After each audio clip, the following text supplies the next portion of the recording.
early morning,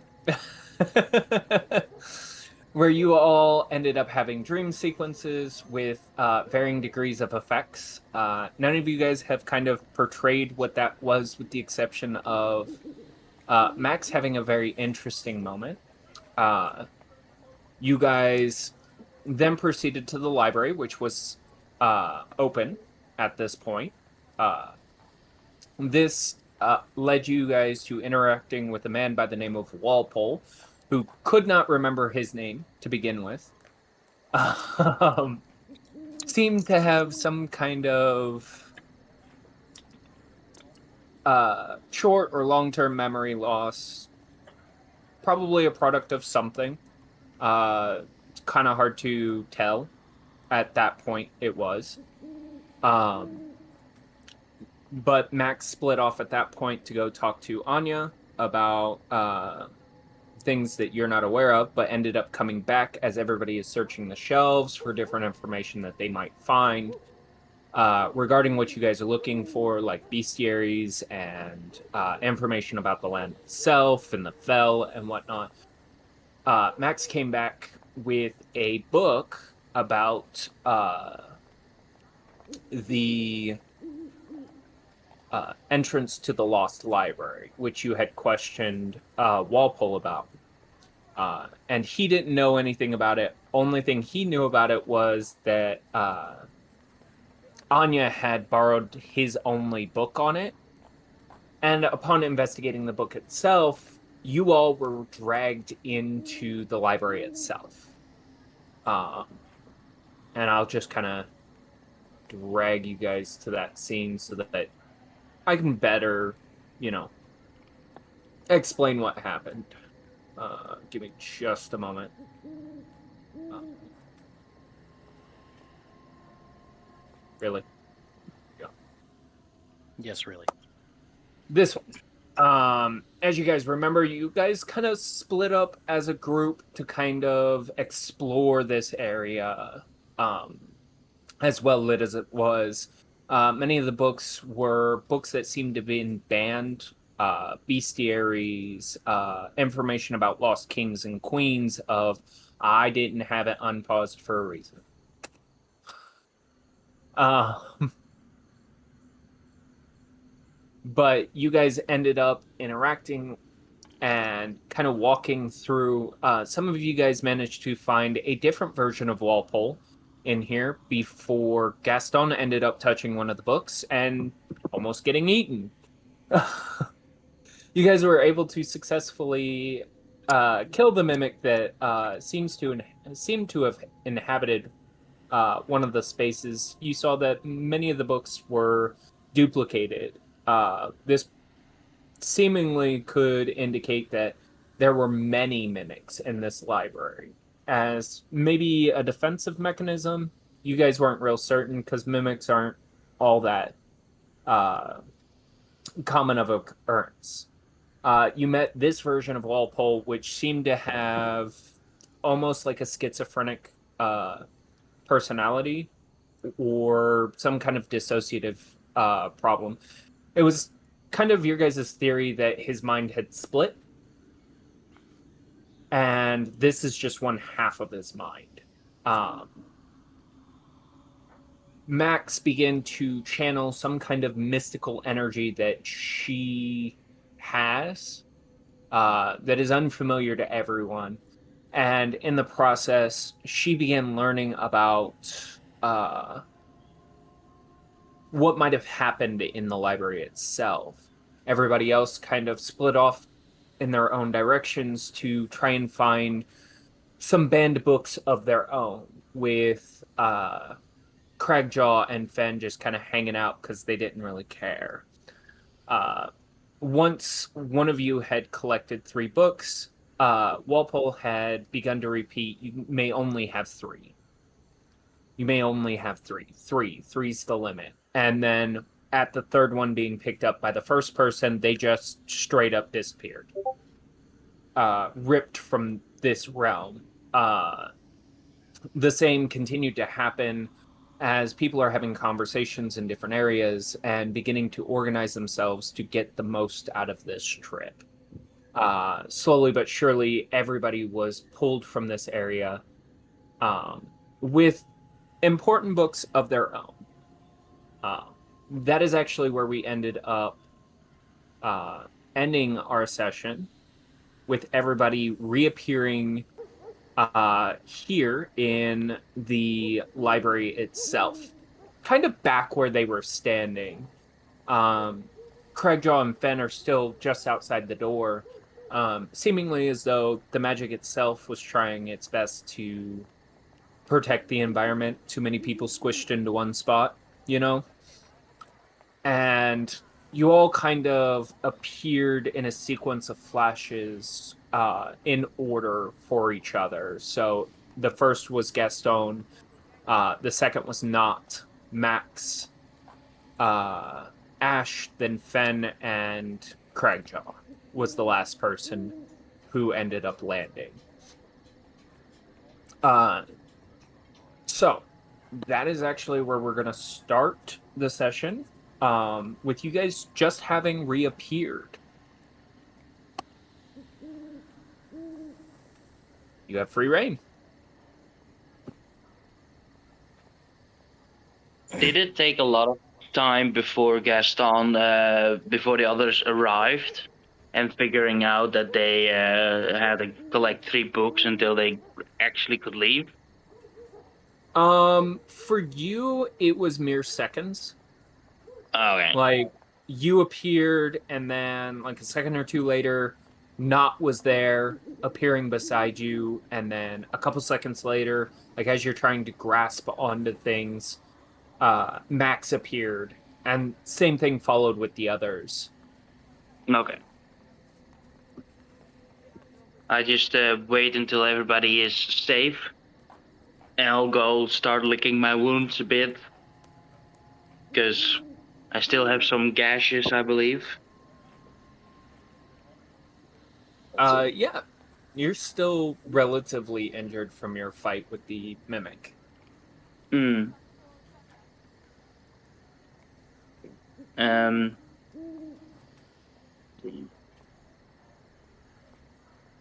I'll wait for everybody, and then and I will make sure the books are safe, and maybe I'll try and read them in a bit, but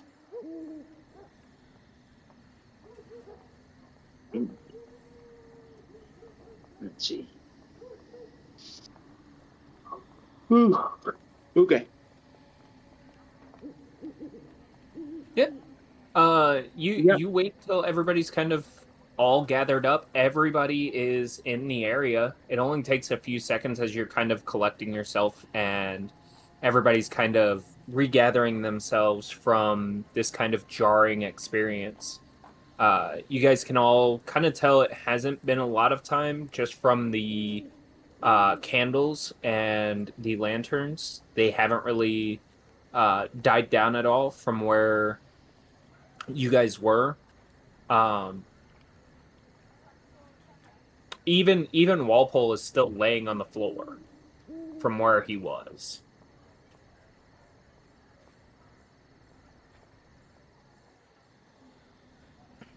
And why was he laying? He was putting one of the books back and just never bothered to get up. Okay.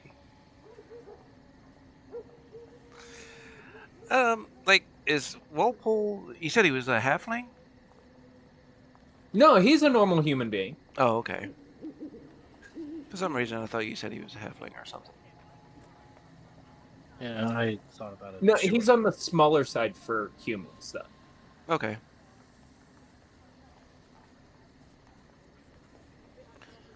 Well, I mean, I will go make sure he's okay. Do you need some help? He goes, yes. Hi, welcome to the library. How can I assist you?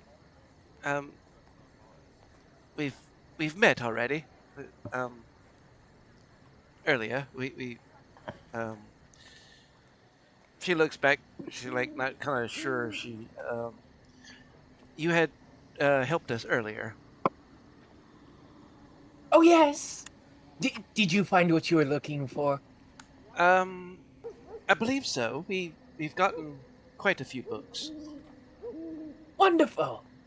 Well, I assume you paid for them, and I trust your service to come back anytime you'd like. So, like, kind of out of character. Like, is this like where I was, I guess, assuming that we may have been renting, not buying? Or like, I mean, the whole Typically, you still pay a fee for renting right, and book. um,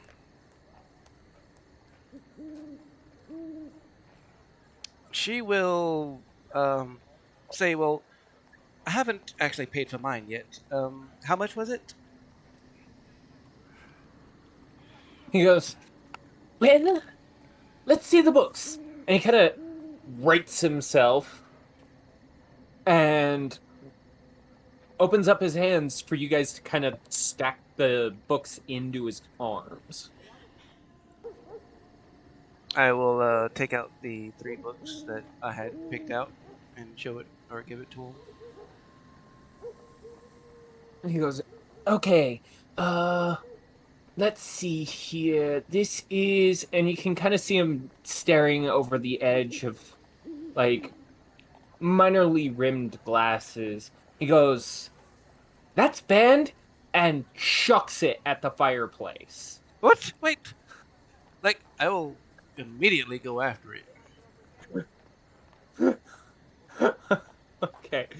Make me make me a dex check. Like, Just a did straight he dex throw check. it like way over here? Yes. Yes. Straight Okay. up. He And, like- frisbeed it. And what did he say exactly? He goes, that one's banned, and chucks it at the fireplace. That one's bend.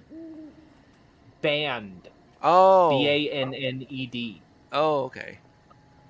Oh yeah. So I will go run and save it from the fire. I just need a dex check to see if you can catch it before Okay. he yeets it. Oh, okay. So you don't have to go chasing it. Try and catch it in midair. I see. Yeah. Or catching his arm. Yeah. Yeah, baby. Well, I mean, if you Yeah. You manage to snatch his arm just as he begins to chuck it, and it doesn't go anywhere, really. Instead, it lands quite nicely into your hand. He goes, all right, and this one is also banned, and he goes to Nope. do the same thing with the Mm-mm. next one. These are precious books. You wouldn't destroy precious books as a librarian, would you? He goes, oh, we are not allowed to have banned content. I'd much rather have my life, and goes to chuck the last one. No, we can't do that. Can't do what? We can't destroy these books. He We doesn't need- have any of the books in his hand. Oh, okay. So, like, do I have the 3? You have all 3. Okay. Yes, I think we're done here. Thank you. Goodbye. Oh yeah. No worries. Can, please come back anytime. I'm sure we might have more books to interest you later. I will certainly come back later. Let's go. Anybody else? Did anybody else make purchases? They've already taken care of theirs. Let's go. Oh, wonderful. this whole scene has confused the shit out of Fenn. She grabs Finn. Come on, let's go.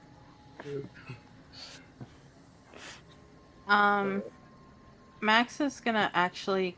I can't control my character. You're good. I unpaused it. You're good. Oh, okay. Max is gonna go down to where he put the book back that she gave him from the apothecary, and actually ask to rent that book.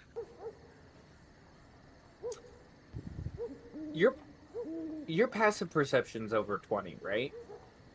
I think it's 21. Yeah. Okay. You don't see the book on the shelf. It's not there anymore. He goes, "Ah, yes, the apothecary book. Do you know which book that was?" Fuck, I don't remember the name of it. You can always know history.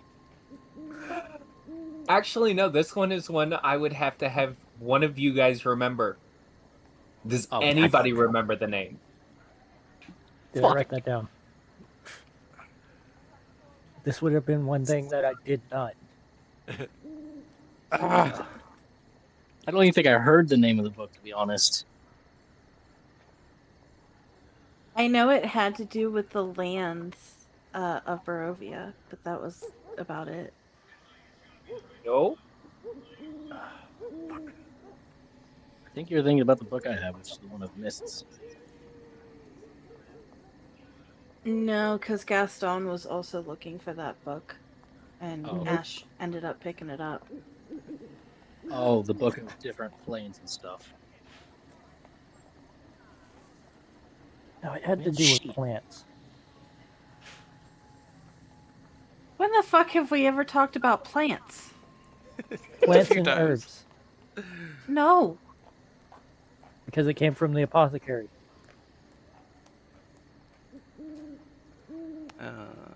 Oh, You this know, is funny. You did put a lot of herbs in your inventory, Max. Herbs is not the same thing as books. I'm just trying to figure out how people can confuse something if it's wrong. All right? He goes, "Well, if you don't know what book it is, might I suggest any of the ones on this shelf?" And he kind of waves an arm at the shelf in general.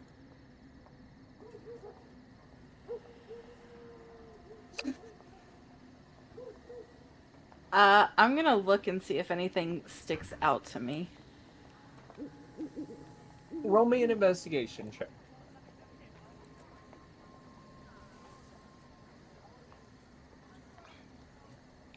16. 16. You do find a book that sticks out to you, but only because it references dogs and the different breeds of dogs. I'm gonna pick that book up. Cool. You find a book called The Breeds of Barovia. Dogs of a Kind.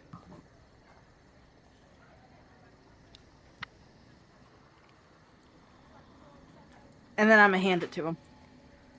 He goes, "Ah, yes. Is this a return?" Renting. Renting. I would say 5 gold per day.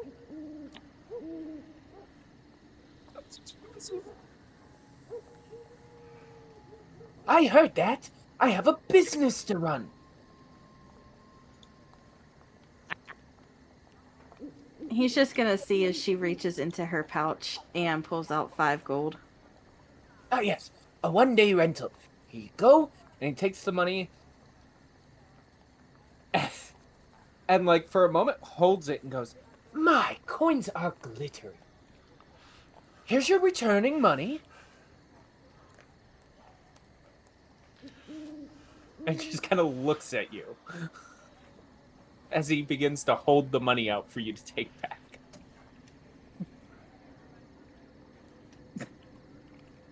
I take the money in the book. He goes, "Wonderful. Have a nice day."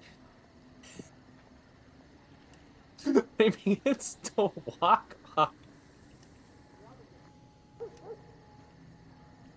Fuck you with the images you're giving me. God damn it. I thought I made it very clear that this man has short-term and long-term memory loss. But it's still, the fact he gave the money back immediately is the funny part.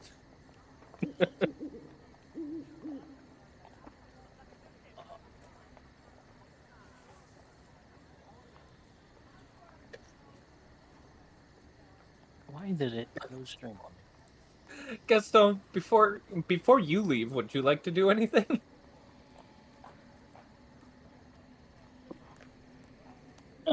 Oh, seeing all this kind of happen, like this man is so deranged that he cannot even, run a business to be precise.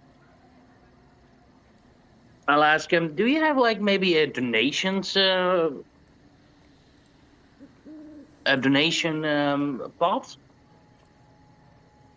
He kind Because of I'm a, he thinks for a you know, moment and looks at you and goes, I mean, there's a jar around here somewhere. And he proceeds to go scrambling around the library, looking for wherever this fucking jar might be.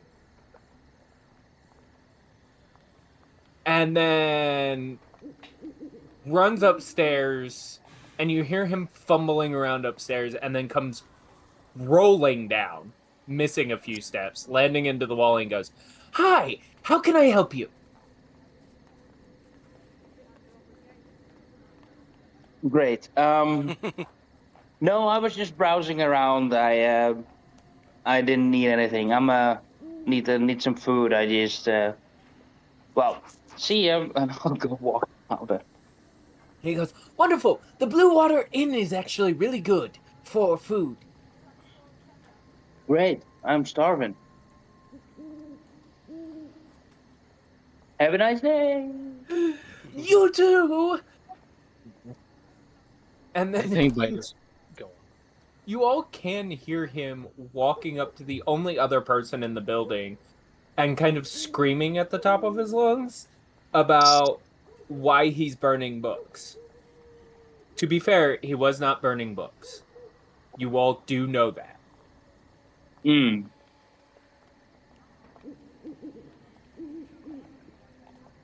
I think by this point, although the fact that he can't even find a jar because his memory is actually kind of annoying Fen because he doesn't understand that memory loss is a thing.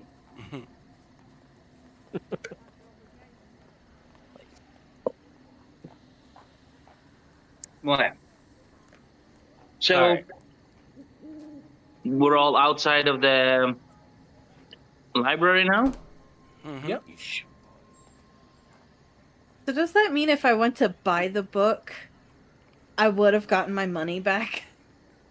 You don't know. Isn't that an important discovery?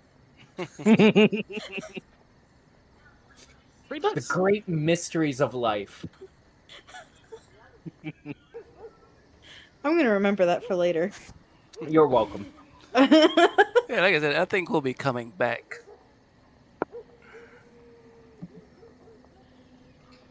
Another day. All right. Where to now?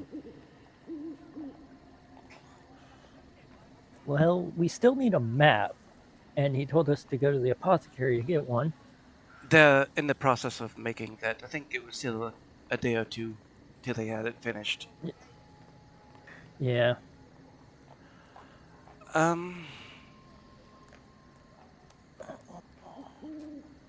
Tries to think, like, was there anything else that we needed to do?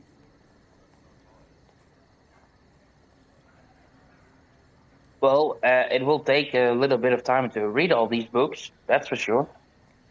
Oh, of course. Yes. But, I know there was business outside of town, but, I'm not sure. Are we ready to do that yet? Was there anything else in town?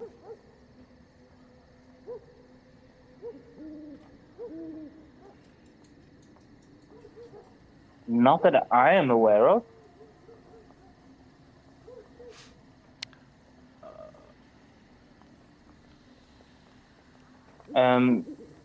Let's see. I don't know. Are there maybe any magic stores or like maybe some equipment stores to buy some better equipment? Oh, There is a blacksmith over here. There appears to be some sort of tailor shop here and some sort of leather worker that you guys passed on your way here. You do know that you need to head out of town by about 2 hours before sundown in order to meet up with the person you're supposed to meet up with outside of town. Okay, so Bill's friend is you have to meet him during the nighttime okay, because his area is protected, but he is only active during the dark. and we had arranged to do that this evening. Yes. Okay, You've got about 6 hours. okay. Well, I kind of did want to maybe go see the leather worker.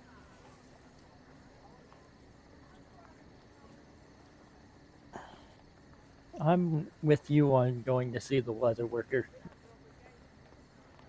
I have a feeling that I'm going to need to get rid of this heavy metal armor.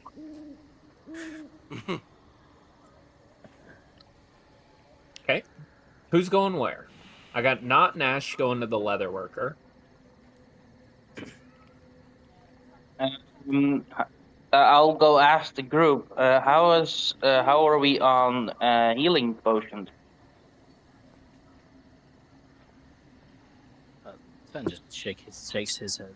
As far as actual healing potions, I don't believe we have any. She'll kind of double check her bag, whatever she has on her. Just checking. No, actually, no healing potions on myself. I Right. I- So that might be something that I'm willing to maybe check out, and maybe I can find some other things that are useful. Um, Anybody else would care to join me? would that be the apothecary or?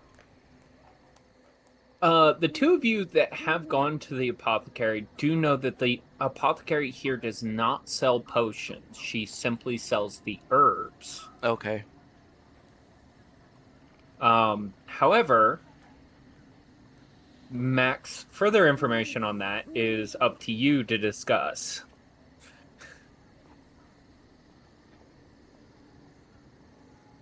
You all do remember that Max pulled potions out of her bag. I mean, I still have my magic, but it, I guess, wouldn't hurt to have a few potions if affordable. Yeah. So what stores did we have? We had the apothecary, and it didn't sell potions. We had the blacksmith and a leather worker. Any other stores? There's a tailor across the street. Mm. Right. Fen. Max, go ahead. Max is just gonna hear the topic of potions, think to herself, "Oh fuck," and then just go to the tailor. Oh no! What? Why? Do I see her walk towards the tailor? You see her get startled and then start walking towards the tailor. Yeah. I will follow her. Okay. I don't actually know where I'm going. Yeah, it's this building right here is the tailor. Okay. Oh my god! Seeing Picture the we're just difference. walking around town doing nothing for the rest of the episode. Great, let's go. You guys decided this. Fen, what are you deciding to do? You guys can split up. If Not and Ash want to go to the leather worker, which is over here, you guys can. Wait, ping that again? The leather worker is over here. Oh, okay. This is the tailor shop. Fen, what are you doing? Would Fen know what a blacksmith does? I'm sure. I mean, by principle, yes. By, intricacy wise, do you know specifically what all they do and how they do it? No. But blacksmiths typically make items that are made from metals. That's the extent of your knowledge. That's all I needed. And that is where Fen is going to go. Okay, so seeing Fen split off towards the south for the blacksmith, Fen and Craigjaw are gonna head that direction. Ash, not. What are you guys doing?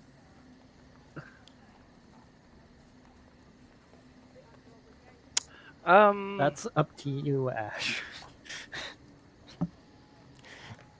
You are in town. It is mildly safe to split up. right. Though I'm Feel kind that. of curious as to what made Max act like that, and so I was curious to see and following her. Okay. As you guys open the door, you guys see a finely designed building. The inside of it is well kept.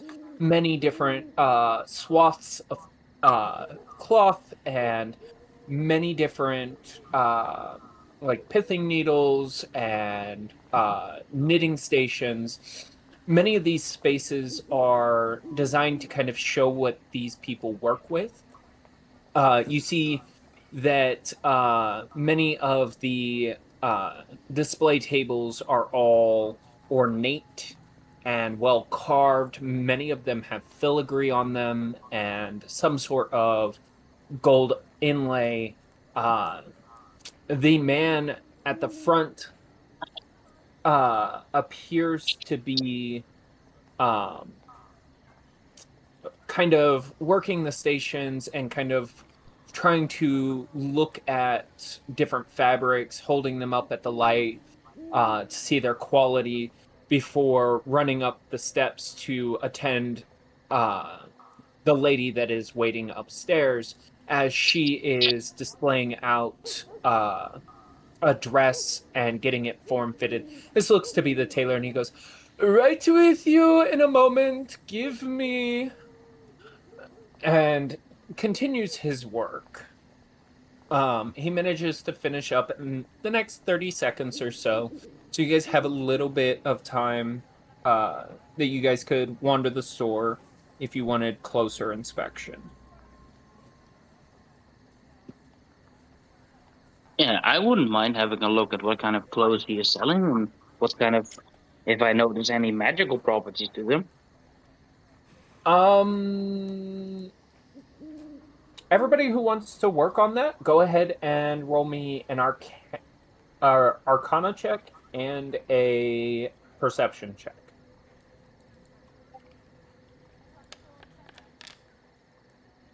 Okay. I What think are we one rolling? or the other? Both. Oh, okay. Arcana and Perception. Just to kind of see what his wares look to be like and if there might be any magical properties to those.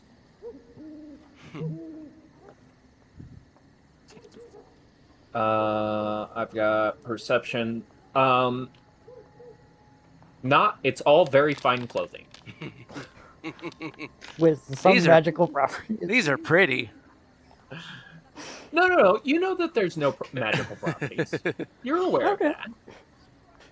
of that. Pretty much everybody except Max. What did you get for your rolls, Rom? I got a 25 for Arcana Uh-huh. and Perception. I rolled a 14 plus 5. So that's 19. Okay. So Max is convinced that there is a bunch of magical items in this store. Because everything inherently has some sort of magical properties to it, just because of the way the realms work and the way magic works in its essence. It kind of permeates life itself. With such a low roll, you just assume these are really magical in general. The rest of you guys kind of know that none of these are magical at all in the way that actually matters. Like that magic has some sort of intent or focus. More of just that these are the basic environmental magics that exist within the realms. However, everybody kind of gets a grasp that these are dress attire, like fineries. So you're looking at tuxes, you're looking at ballroom dress, you're looking at some petticoats and waistcoats. You're looking at fine slacks, and this is not purpose. This is for dealing with like noblemen and possibly fine occasions. You do see a small station towards the back that does appear to be a recent addition that seems to be more higher end festival clothing. So these have like fine embroidery and uh, they've got like bells on them, and they're primarily done in yellows and reds and some lighter browns and tans. They give off this kind of catching fire look to them. Max, something that you do notice is that many of the finery around here is similar to Bill's top hat that you've seen him wear, as if they were made from the same place.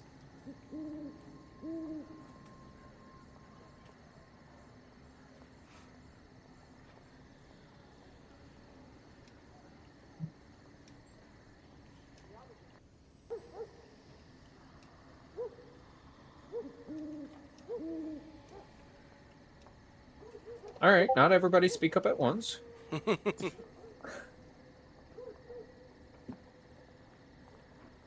Oh, so we all see that the top hat of Bill's hat was kind of looked similar from this place. No, Max is the only one who would have been like fully paying attention to that. Right. So I would like to ask the owner of the store, or at least the worker. I would say like, well, good. What is it? Evening or afternoon? He kind of finishes up his work as you guys are looking around, and he goes, "Yes, it is. Oh goodness, you all are dreadful. It is afternoon, I suppose. What can I do for you?" And the noble lady kind of just meanders through and out as she begins to head off to where she might live. If these people seem dreadful, don't let them see Fen. We're so sorry, sir. We came in expecting to get outfits you would expect to go to see the Lord in. We're Well, sorry if we're... obviously, anything in here you can actually wear to go see the Lord, I suppose. Though I don't know why the Lord himself, Lord Strahd, would ever bother with simple bumpkins like yourselves. The most you could hope for is maybe Isik or the Baroness if she's feeling particularly generous. The Lord seems to have taken an interest in us. Doubtful. We don't fully know why, and as you can see, we're not ones of higher class. So we're kind of trying to figure out how we would look presentable to him. As you can see, I'm not a very well-kept individual with my fur. And Sir, you're lucky I have not thrown you out. yes, You are shedding all over my carpet. I'm terribly sorry.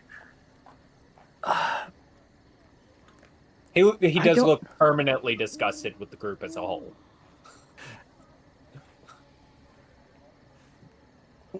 I do not Yeah. know which. So, Go ahead, Gaston.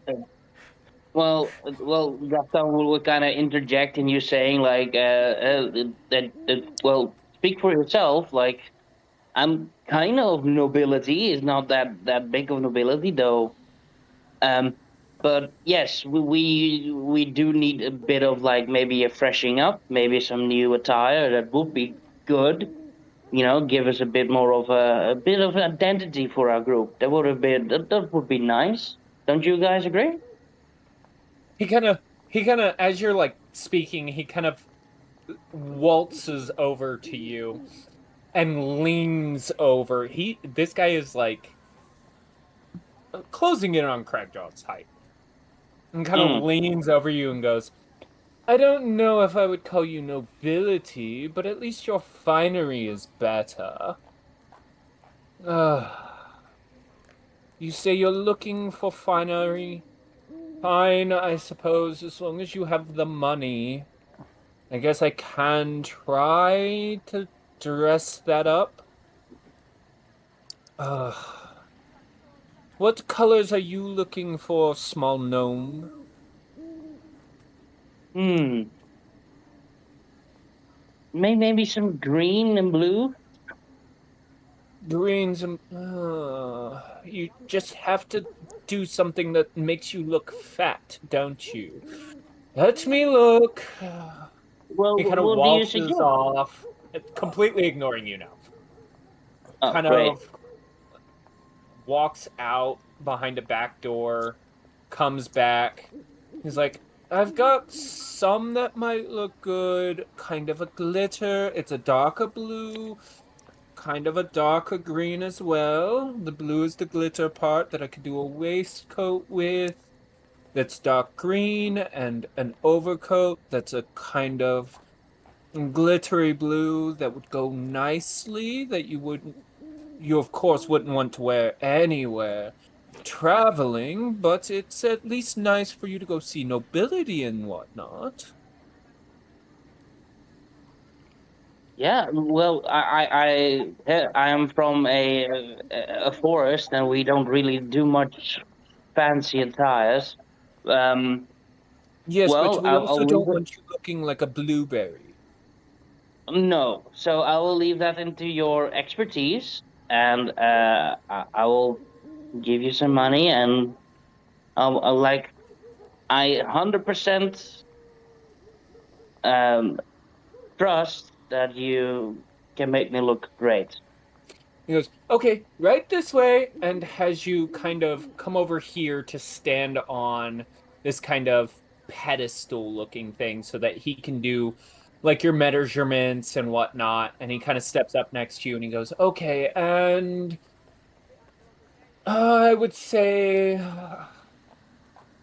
on the light end, if you want something simple, we could go 100 gold. If we want something more ornate, we're looking at closer to 2 or 3, depending on what you want. I'll put down 300 gold. 300. Oh, Jesus, you are. At least you know how to use your money. And he goes, okay, give me 2 days, and I assume the rest of you are going to. And he kind of like steps out so that he can be fully heard. He goes, I assume the rest of you guys are ordering something as well. Otherwise, why would you step into my shop? So, couple that with his order and whatever you guys decide to order. I suppose it'll take me 4 to 5 days to get everything ready, which of course should be just in time for the festivities. That being said, and he kind of shuffles you off to go rejoin everybody else. He goes, I have your order, and he does have a little notepad that he seems to be writing on, that he kind of dips his quill into a small batch of ink right here, and begins writing down the next order. And he goes, and you, Mr. Cat, who seems to be shedding all over my floor. What would you like? And keep it simple. I know you don't have the gold to make it worth my while.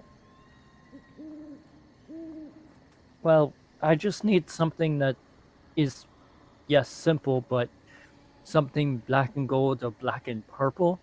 As you can see, my fur is kind of changing colors at this time, and I have 300 gold if you were willing to work on it. Simple, fine. Black and gold, I suppose. He kind of drags you back over to get your measurements, and he goes, 300 will give you something simple, at least it's fine, and I'll make it fur resistant, that way I don't have to worry about it. And miss, are you not ordering anything? And he just shoves you out of the way so that he can scream out the door. Are you not ordering something? No, I'm good for now. Thank you. Are you sure? Yes. Okay. And he goes, all right, and young madam, if I may, I believe you have something you want as well?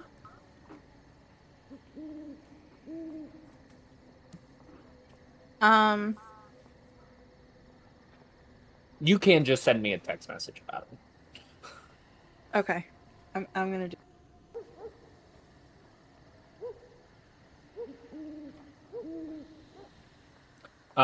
He goes, the rest of you may clear off. I've got your measurements, and I will handle her, and she'll come grab you when she's ready.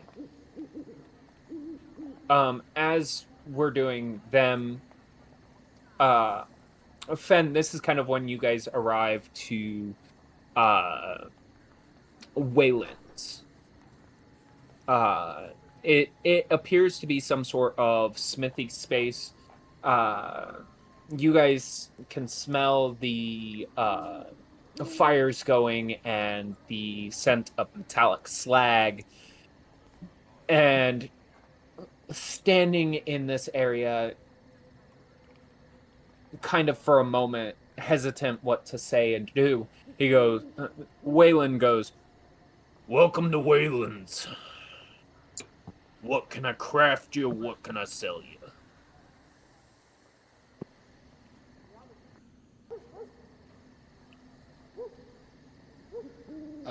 Give me a second. I just went outside to do laundry.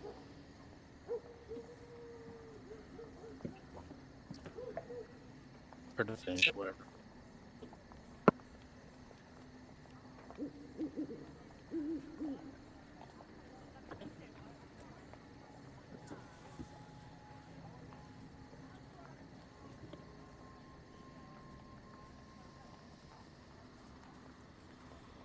Kyle, roll me persuasion.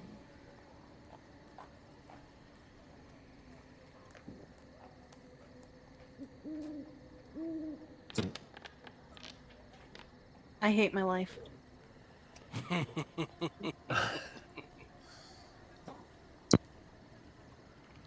Sounds like a good roll. He rolled a natural one.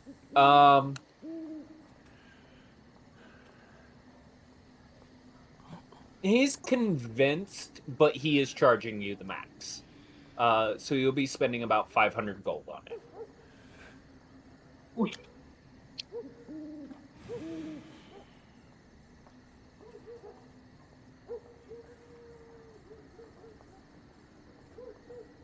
If you're okay with that.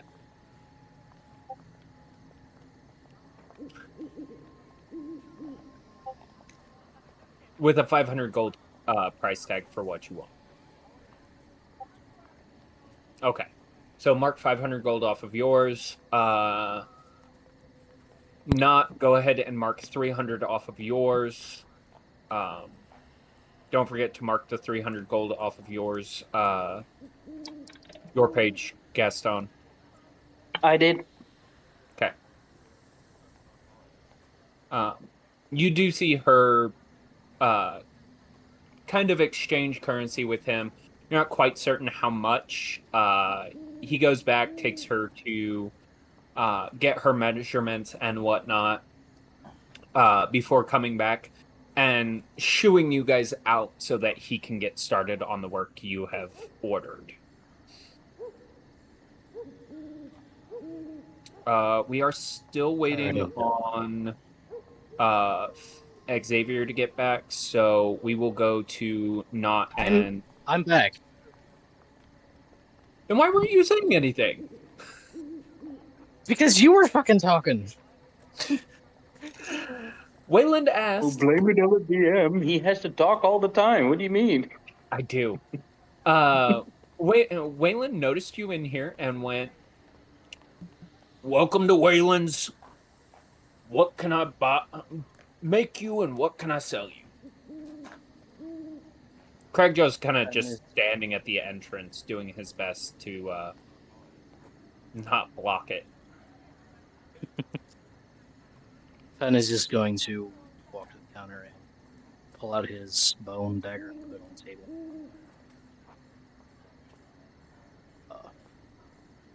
Hoping that alone will get the message through. All you're doing is holding it out to him? He looks at you and goes... He put the bone dagger on the counter. He picks it up and kind of inspects it and goes, "Well, I could give you 5 gold for it."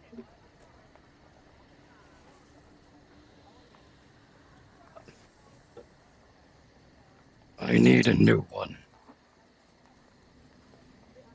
"Oh, well, you should have said that. What am I supposed..." And he throws it back at you. Like, handle first, just tosses it at you and goes, "What am I..." He goes, daggers are over there on the table. Pick them out. They're 2 gold apiece." Alright. Fucking idiot.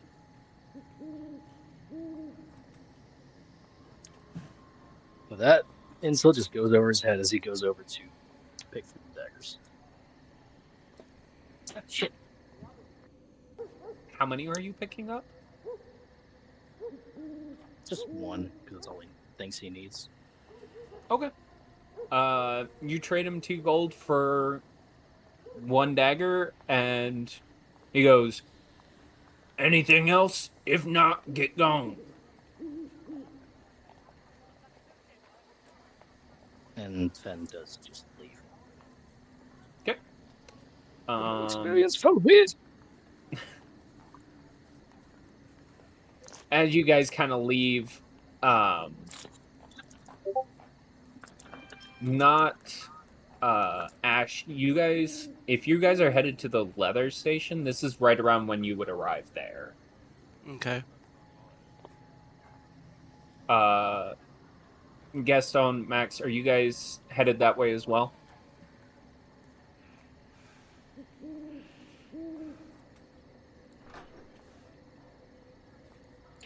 Motherfucking David. Gaston? Yeah, I'm kind of keeping a bit of an eye on Max and what she really does. You know. Okay. I'm gonna move you back a little bit, Max. Because they're gonna get there first. Because there was some time between you guys and you and Gaston leaving and them leaving. And you guys can kind of see Fen and Cragjaw kind of leaving as everything is beginning to happen. Not and Ash, you guys arrive and there's a rather lovely lady standing at the counter. She goes, "Welcome, welcome. How may I help you?" I was Roll me a stealth check, and I need a perception check from Gaston. Perception check. Yeah, I need a stealth check from Max. Jesus Christ.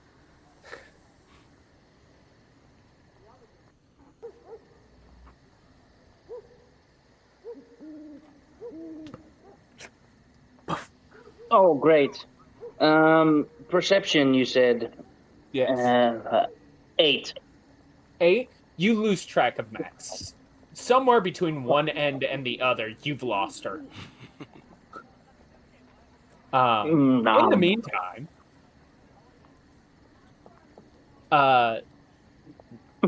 not Ash. Yes, I was wanting to see if you had any leather armors. Leather armor is custom made. Otherwise, how else is it supposed to fit? Of course. Do you have a particular animal you're hoping to have it made from? Is it recommended for a certain purpose? Are you looking for something that's weather resistant?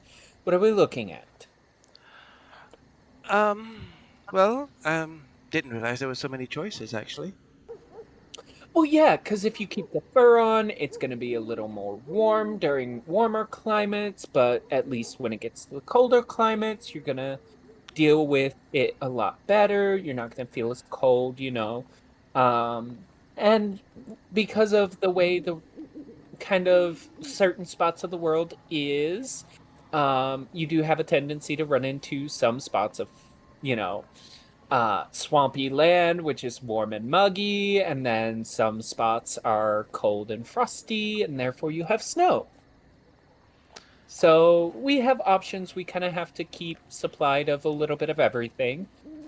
Um, Well, I was hoping to get something flexible, um, able to move around in quite well. well, Um, that's all leather armor, hon. well, sure there are thicker and harder to maneuver leathers than some. Um, so maneuverability, still able to offer some protection, if possible. Um, and another part, she's not sure if, well, since she did say something, maybe. Um, and I was thinking maybe, like on the shoulders, maybe like a sort of fur, maybe, possibly.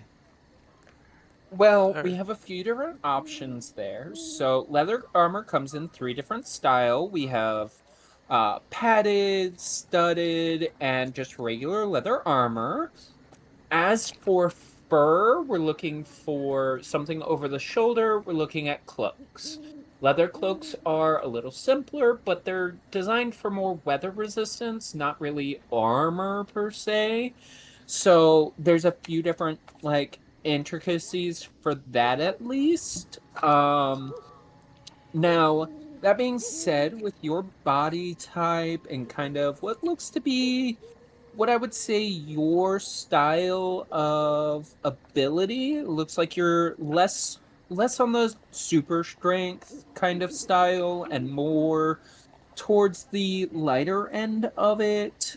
Um, the best I could do for you per se, the best armor for you in like your stylistics would probably be studded leather armor, which is kind of leather armor with rings of metal or knots of metal to kind of catch blades and whatnot.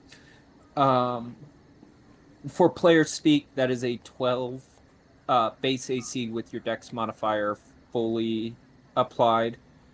Um, it's a little on the heavier end. If you've got regular padded leather armor, it's 5 pounds heavier. It's a 13.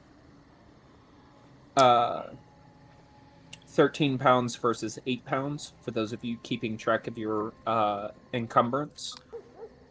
she will pull out a little something. So she basically kind of sketched out something in her head, and she hands it over to her.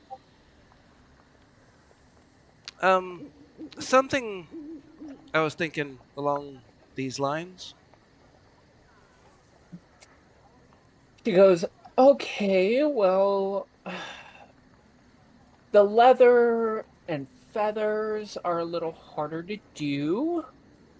Um, I mean, it's possible this is custom made. This would be something we could do in any style. It would just change the price. So if we do studded leather armor, we're looking at about 100 gold for like the intricate design plus the feathers and the stylistics. It would pretty much double the price of normal studded leather armor because we have just kind of a basic studded leather armor. We apply for 50 gold itself.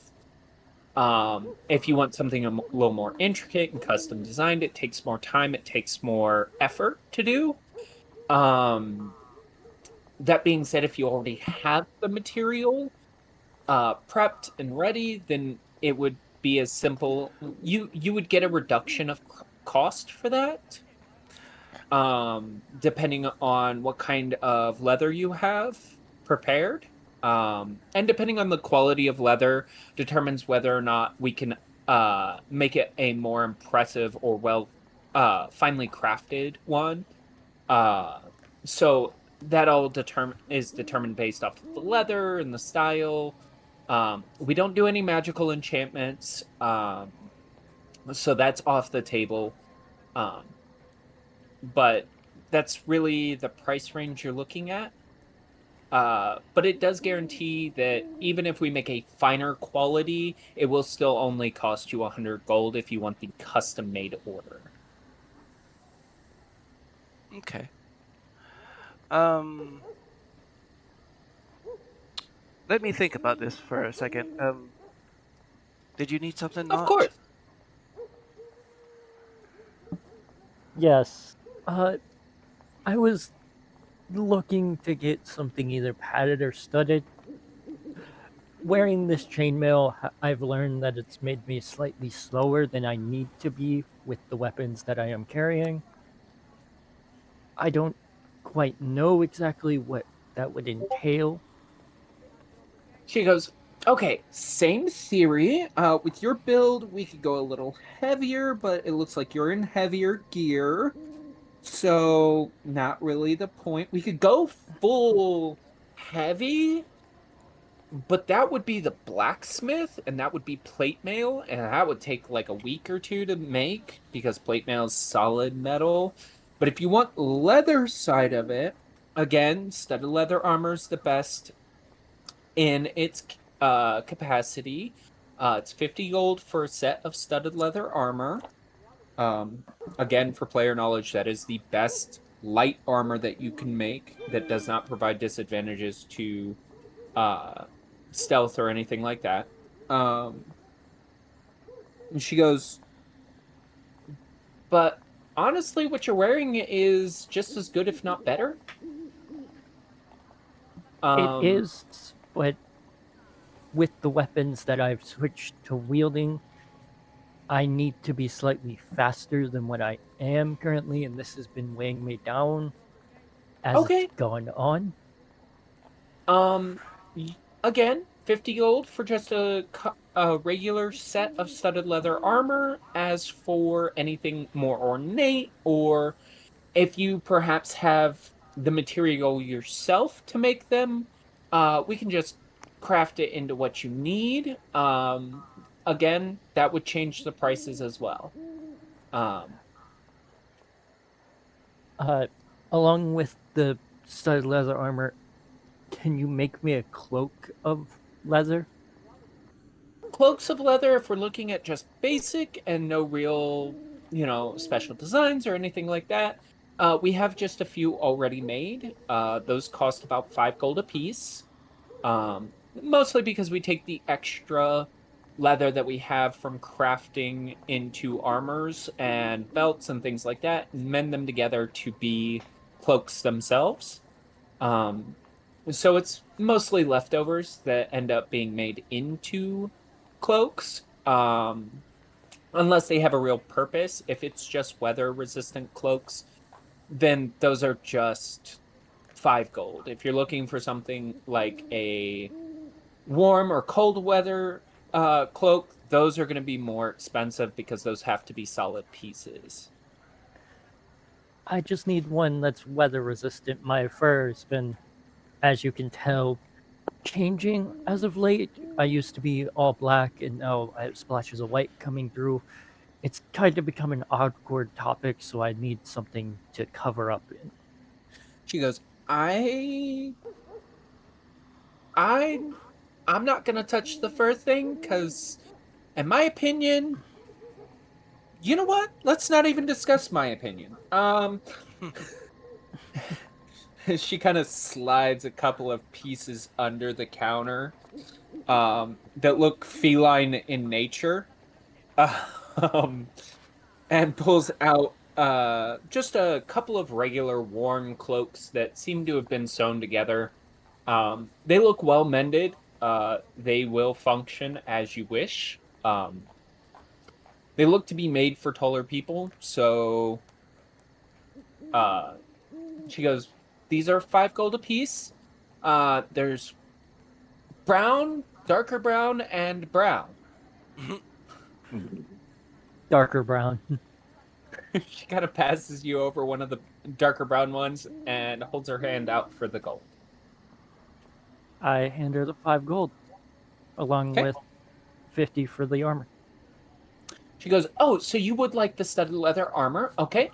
You're going to take a step into the back real quick so that we can get your measurements and whatnot. If you would be so kind, just stepping through that door right there."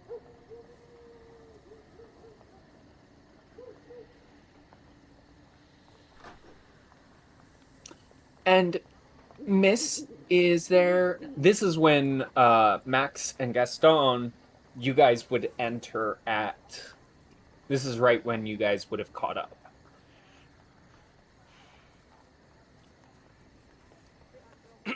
Right, but I lost Max, right? She hid away Yeah. from me? You lost her in transit somewhere. Right. So I didn't really know where she was going or where the end of the road we were going to, so... She did appear to be following Ash and Not. So there's a good likelihood that she was probably headed to the leatherworkers. But you're not all together. right. Yeah, I will go make my way towards Ash if I can find her. Okay. Yeah, as you step in, the lady at the counter looks at you and goes, "Welcome, welcome. How can I help you today?" Ooh, well, I was just looking for my friends, to be honest. The If you're with the party with the cat, he's in the back. If you're with the lady, who came this direction with the cat, she is right next to you. Yes, I can see that. I wave to Ash. Right, how's it going in here? Going good. Well, I've already made a couple of sales. Oh, Oh, I just... I'm sorry. You were talking. My bad. You were probably talking to Yeah. her. Yes, I was, I might be small, but I'm looking up towards Ash. Um,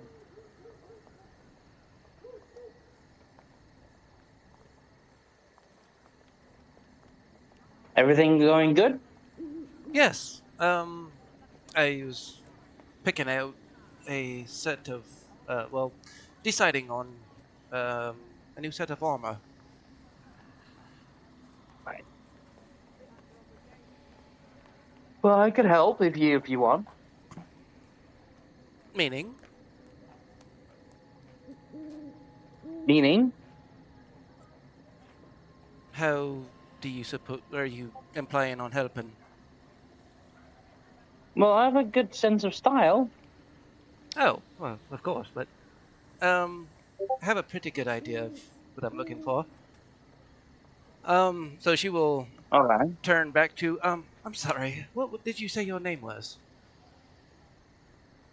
Zella, nice to meet you. And she Nice. holds out her hand. She will take her hand and shake it. I was thinking of the studded armor, and Okay, in black. And we can do black. That's fine.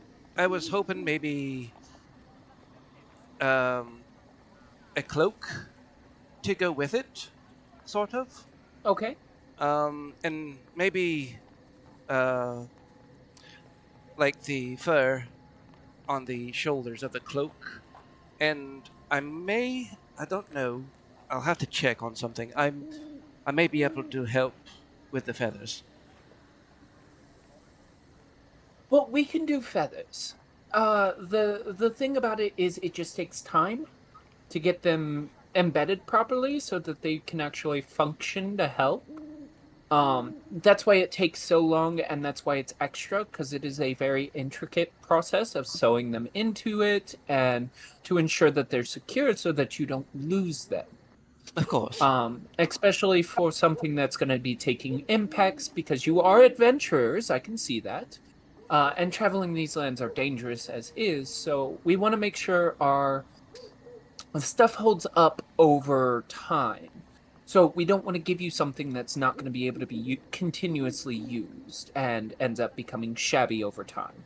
So that's why things cost more when you want them more ornately designed.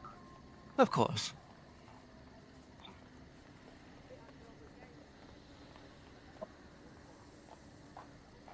So the cloak you want feathered, or do you want the armor feathered? Just a cloak. Just the cloak, okay. And I was thinking, do they all come with a hood? She's not kind of like certain. All cloaks come with hoods. All right. Well, good. I was wanting a hood just in case. Otherwise, it's a coat, and that's different. All right, cape maybe. Yes, cape works as well. Some capes come with a hood, but that is the tailor's argument with us, and we fight about it all the time. Trust me. I don't need It's a cape. annoying. I'm not. She like tries to crack a joke. I'm not. I don't fly. I'm not a superhero. What is a superhero? What? What is a superhero? Oh, like magical. Like, well, I am magical. Oh, yes, yes. This is hard to explain. Superheroes. Right. Wink. Yeah. Well, It's hard to explain. That's fair. Okay. So the studded leather armor is 50 gold. Unless you already have the leather for it. If you have the leather, I could probably knock off quite a bit of it. Like, depending on how much you want to spend. Otherwise, we're using the leather we currently have, and of course, it's dangerous to go get leather. So 50 gold for the studded leather armor, and then because it is a ornate styled cloak, we are looking at a 10 gold for a cloak itself. No For problem. like the feathers and everything like that. Of course, no problem. I don't actually have any leather to offer, but I could maybe offer a exchange of sorts, and like she kind of like models her elven armor she's wearing. She looks at you and goes, "Okay, not to be disrespectful, because I understand you're trying to bargain, and I love that for you. We don't deal in Elvish garb. The reason for that is the elves around here have bad tact and are not welcome, especially not in the town of Halaki.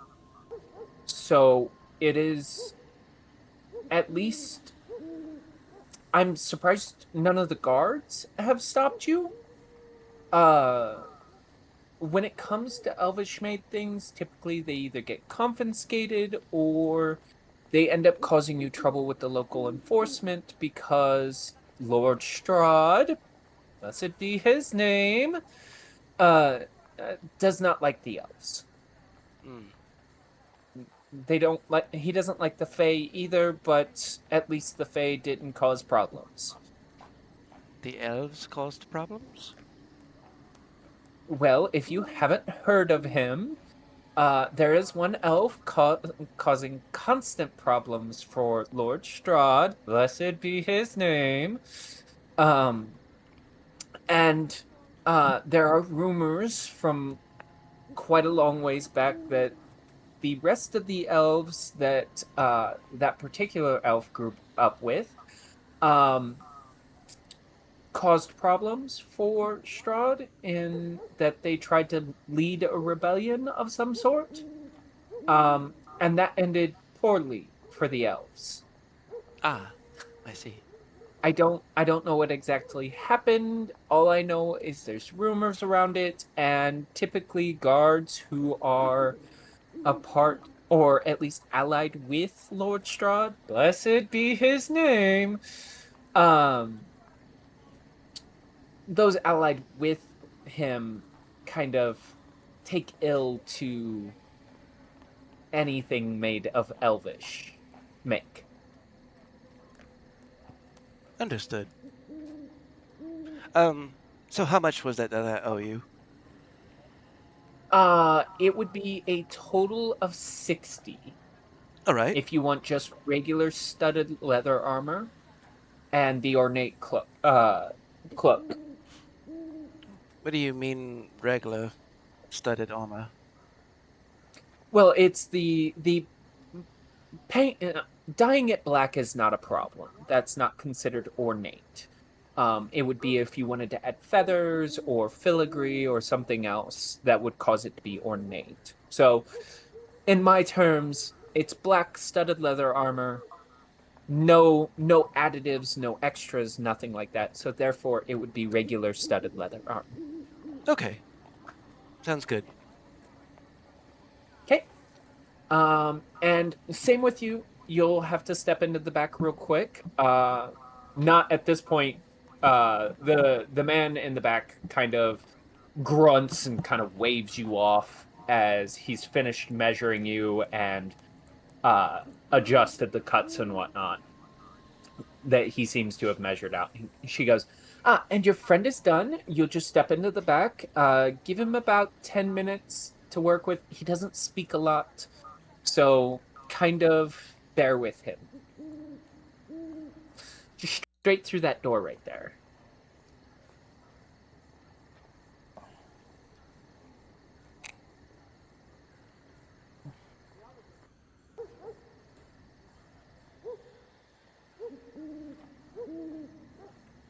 Ash, you gonna move your character? Yeah. Sorry. You do see him kind of shut the door behind you guys. Max, are you doing anything?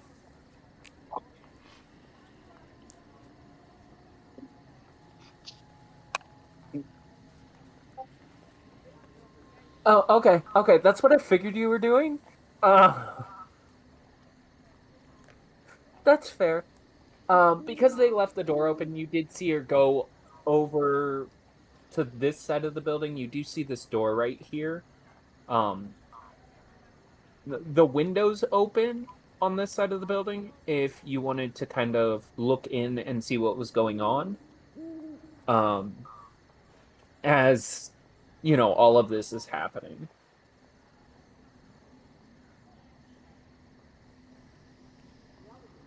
You do see her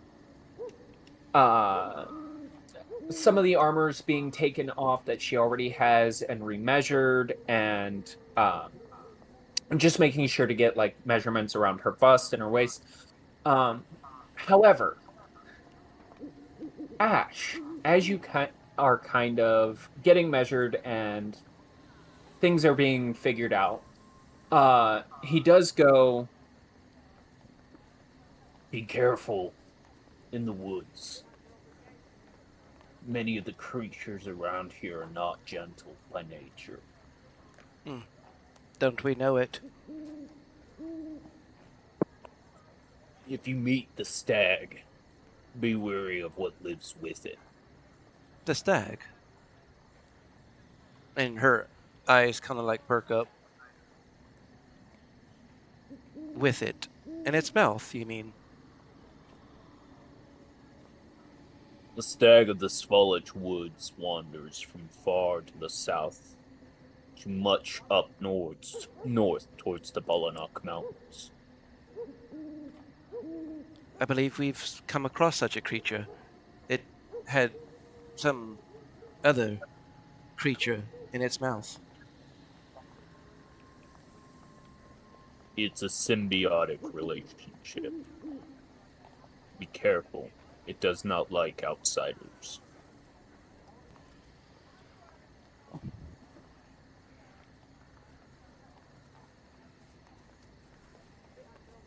Is it a good beast?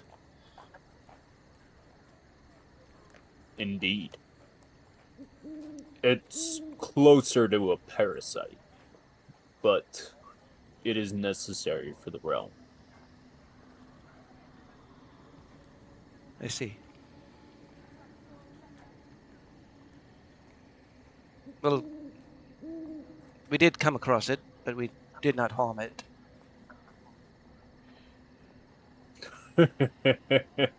You think you could harm it? Well, I was That just... thing is older than you, child. I'm sure.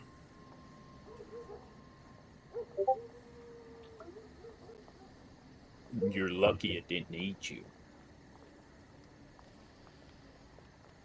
Did it eat one of you?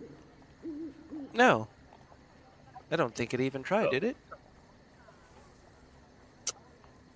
Not from what you saw. Okay. He goes, then you are very lucky. And that's kind of when he closes up. You see him close off to the conversation and finishes up your measurements. This is kind of when Fen and Cragjaw kind of arrive. The door is open. Gaston, Fen, if you guys would like to do anything, now's kind of your opportunity.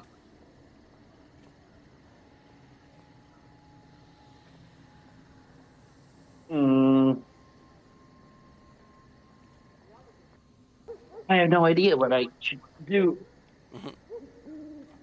You don't have to do anything. No, I know. So I will just wait for everybody's ready. Maybe I'll start, depending on how long it will take. Maybe read a few words in the book, one of the books. Fen, are you gonna do something similar?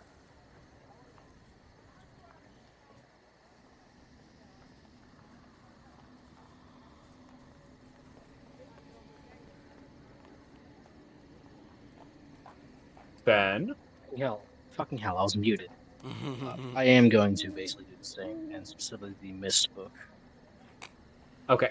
Send me a message, Gaston, Fen, with which book you guys are reading. Not, are you going to do the same? As you guys are waiting? I'm going to go outside, and I'm going to look for Max. Roll me a perception check, not.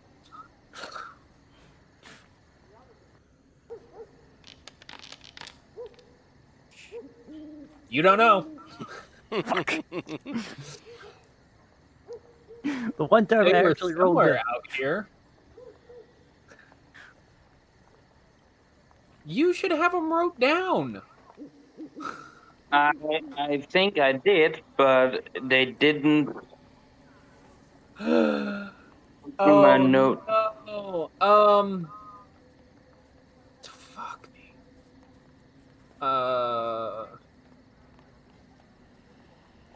Ash, do you have the book list of books That we took, yeah. that Gaston took? No. Okay. Shit.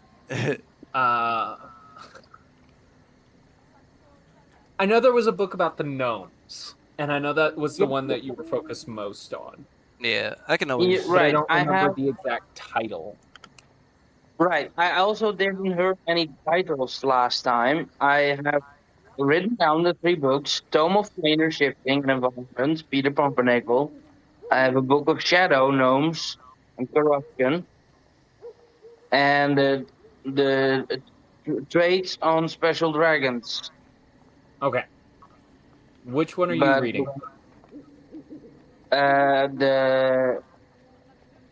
the Peter Pumpernickel one. Okay. As a reminder, this is a spell book. So this is a book with a spell in it, and it is the full contents of the book. In order to get a full grasp and understanding of the spell itself, you have to read the book from cover to cover. Right. As you begin to read this book, do me a favor and make me a wisdom saving throw. This is mostly for how well you are able to retain the information. Wisdom saving throw. Yes. That will be a 17. Okay. Do me a favor, and next to your book for the planar book, mark one check or one success, however you want to do it. You need a total of 3. Okay. And then something will happen. Okay. Okay. It does take about 10 minutes to get through the beginning of this portion before Ash, you are waved off, and he's kind of got your measurements, and he's begun to cut the leather for the 2 different armors. And she goes, "Okay, anybody else want to continue to wait in my lobby? If you're quite done, these will be done by about tomorrow or the day after, depending on how busy we get."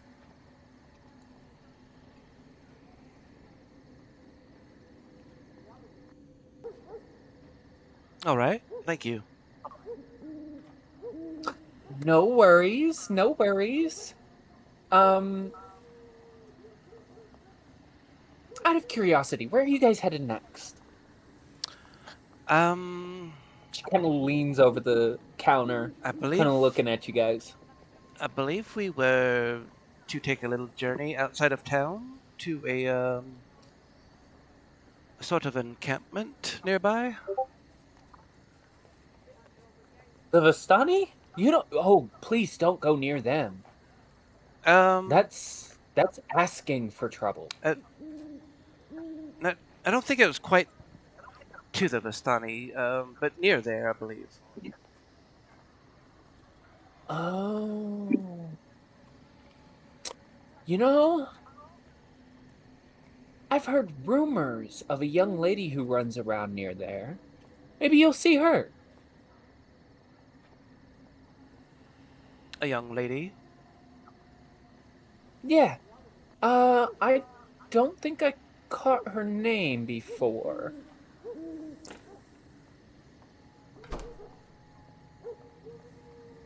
Kind of pale, small, all black hair. Wears a dress. I guess we'll keep an eye out. Is she Huh? Is she supposed to be friendly or something? That all depends, I guess, on whether or not you are nice to her, I suppose. She works for one of the Dusk Elves, but I'm not quite certain who. Ah. I wasn't sure if we were actually told Dusk Elves before that to where we were going. You know that who you're supposed to be going to meet is near the Dusk Elves. All right. Yeah, we never were specifically told we were going to the Dusk No, but Elves. you have found a book on them. Yeah, which we have not read.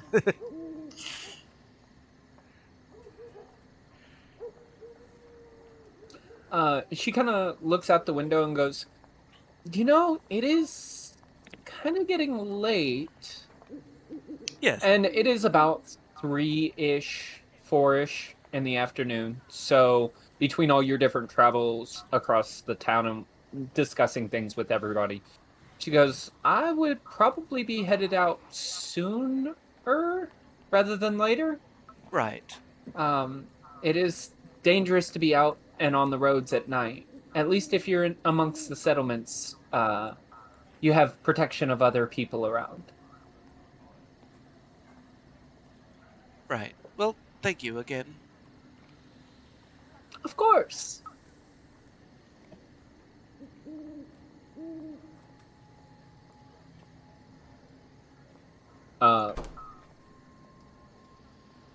So, where would you guys like to go next?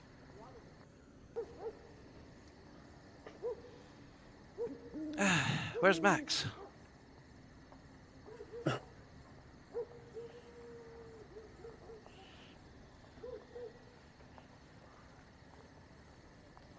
Okay. Not everybody can pick up at once. Nobody knows. Got it. Max, you were inquired after by Ash.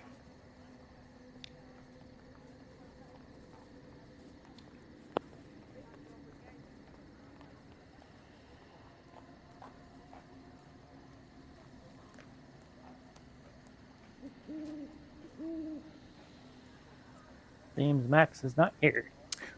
Max is muted. Oh, well. I think we should be able to go on. I'm sure she's around somewhere.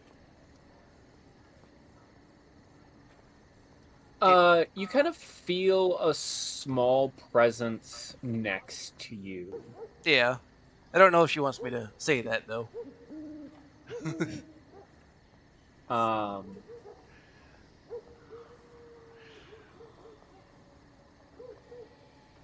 You know how she does. She likes to disappear. Yeah. No. I'm sure she's around close by.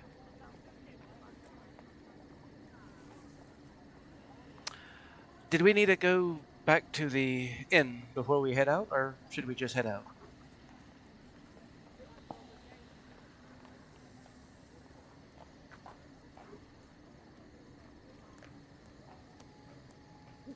Right. You ain't asking me. Cat got y'all tongues today, right? I would Well, suggest we everyone, go. get it going. Was that? Is Bill dead? I'm sorry, I didn't understand.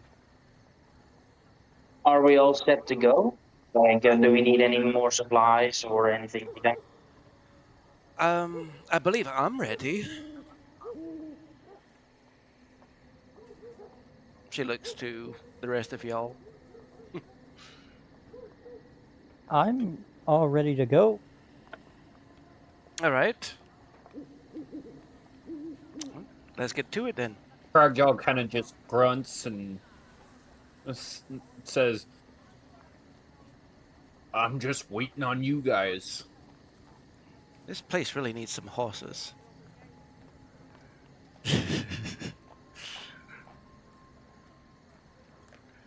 And I guess we will start making our way out of town. Okay. With that being said, I'm going to activate the next scene. We are going to take our break here, partially because I have to go pee really badly. So I will see everybody at 6:45 my time. All right. And we will pick up at that point. As you guys made your way out of town, you guys would notice that there are more guards with this strange wolf face necklace around their neck. This is something you guys had picked up the last time you had passed through in the morning. Now there are more of these people. They don't seem to interact with the party at all. In general, they seem to ignore you guys. Even when interacting, they seem distant. at least distant towards you guys. When it comes to each other, they seem to interact normally.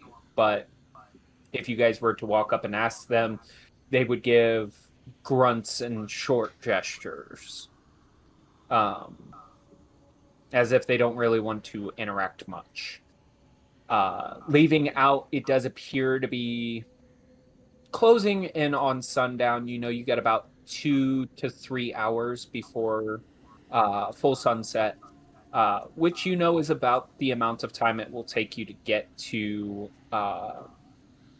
the Dusk Elves and whoever this mysterious person you are supposed to meet. And so this is where we're going to take our break, with you guys beginning to head out of Vallaki and towards the elves. So I will meet you guys all back here at 6:45 at the end of our break. All right? Alrighty. All right, we're good to go.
Hello, Blackbeard. Doing good? Yeah, bit tired, but it's okay. Oof. Only got like 5 hours of sleep, maybe 4. Well, I went to bed at around like midnight. So yeah, I had to wake up early. Uh, But I will take a nap after this.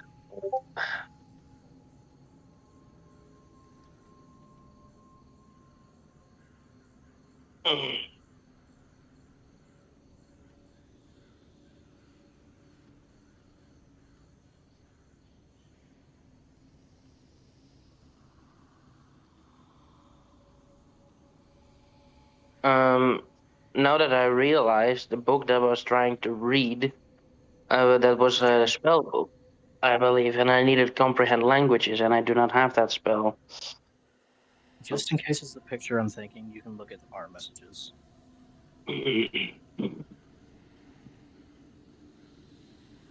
All right. I just had to say it because,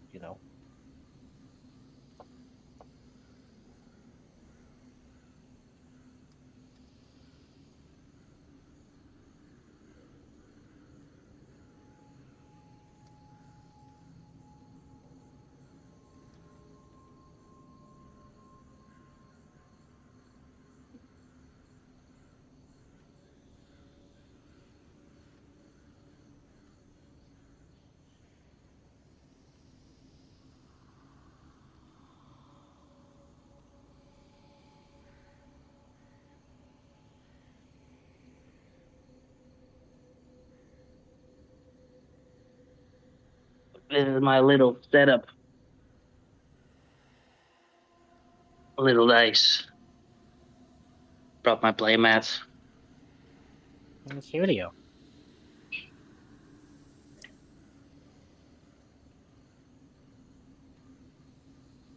Let's see. Ooh, rolled a 19. That's a 10 I rolled. Yeah.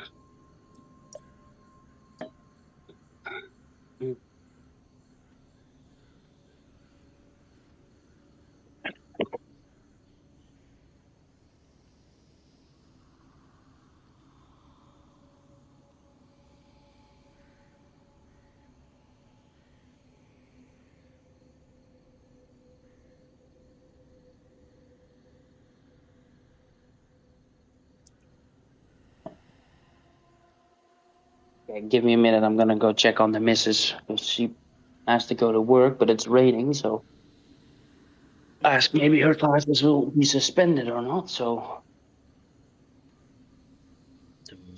I'll be right back.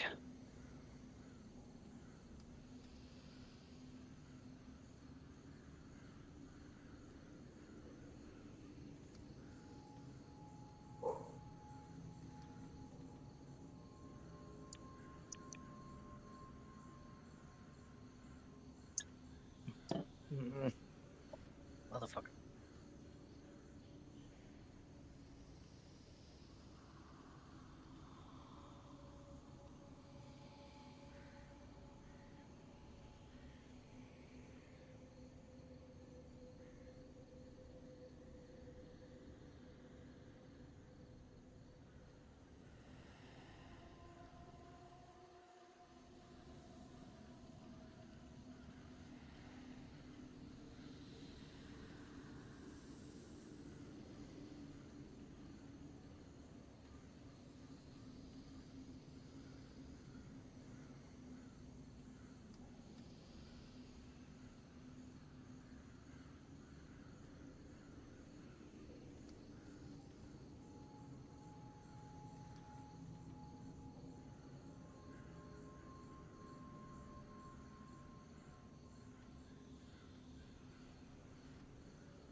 Who's here?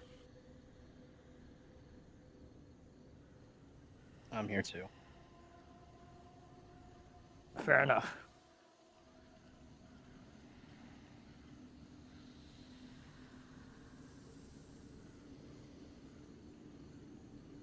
I hate that I thought of this while I was downstairs eating a bowl of cereal.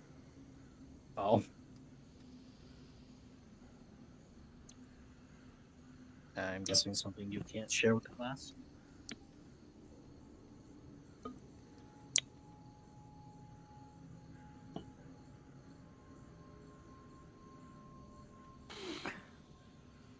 Maybe I thought of this for the pistol, and I'm like, the mentality is not trained his brain for so long being a rogue and a paladin.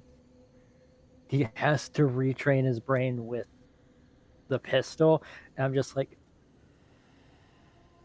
if I work this correctly, can I get quick draw as a reaction?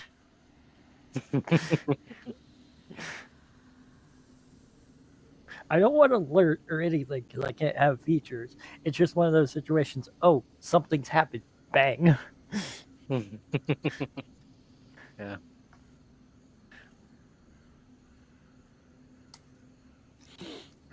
Yeah, I did learn yesterday that you need to actually spend some form of downtime to gain proficiency with a weapon. And currently, you don't have that, as far as I know. No, I do not. I also don't know if I can get proficiency with it. Yeah, that's the fun part.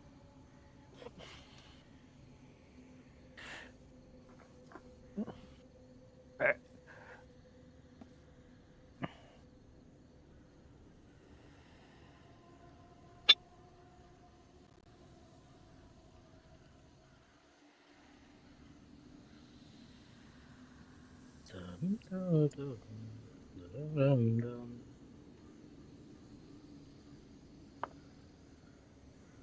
Why did I take me today? I keep rolling 11s and 10s. 2s and as well. God damn. Right. Let me grab my coffee, and then I'm back. Alright.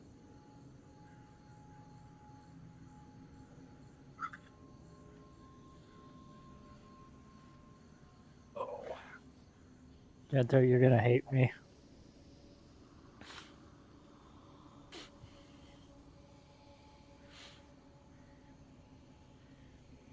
I had an idea and I don't like my idea.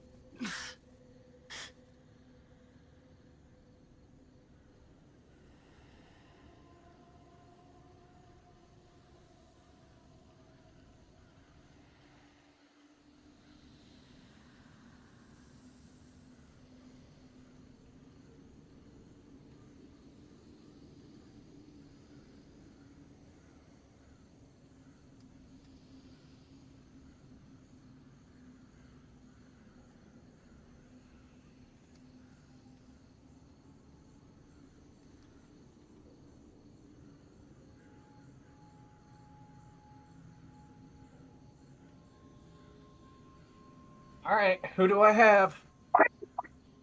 Me. Who's me? Me. Beetlejuice. I've got Fen, I've got Rom. Blackbeard. Kaya's here. Brodus, you here? Nom nom. Nom nom.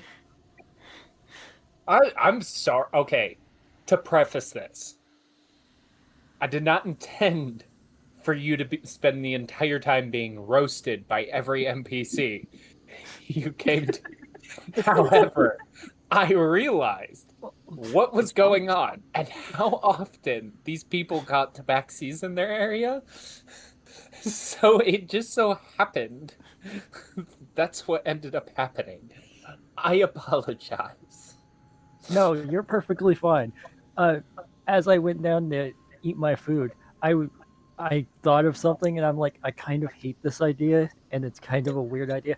I know I can't have features, but with Nott's mentality of being a rogue than a paladin, he's trained his brain on everything, and I'm like, can I get quick draw as a reaction once he's trained enough with this gun? Anyways, now that we are all back, It was a good try. Damn it. so I need survival checks from everybody except Craigjaw, because I don't want to have to roll Craigjaw's survival. Finally, something I'm proficient in. God. We're Why just would gonna you make- Why would you be proficient in something stupid like survival? Come on, man. It's the stupidest skill in the game. No. You don't It's need almost like survival. you need it. If you're not Or proficient anything. at surviving, are you actively dying? Rock. I rolled 5. Yeah, we're not so great level. Okay. Ooh, rock. Was that a natural one? No, just a 2. Oh, it was a 2. Perfect. So 5. So Knot and Gaston are kind of just here for the ride. Everybody else kind of managed to find their way. Craigjaw is more of a as the crow flies kind of person. But the rest of you are kind of road oriented, and because he doesn't deal a lot in survival, and Okay. when it comes to actual people, and considering the area you're going to is kind of more heavily populated, he's not gonna. This is an area he would avoid. You guys manage to kind of orient yourself along the road and begin to travel. It does take you about an hour to get to the point to hi. Hi. To about here, to your split off from Valaki. Where you're able to kind of off-center yourself and begin traveling down a well-worn, not road, but kind of a game trail where you can see that other people and wagons have split off and they just never made an official road for the area. And as you get about halfway there, let's get us back to that map I was literally just on. No. Shut up. No. I will beat you with a rubber band. I've actually been hit by one of those. That actually hurts. Ah! Good.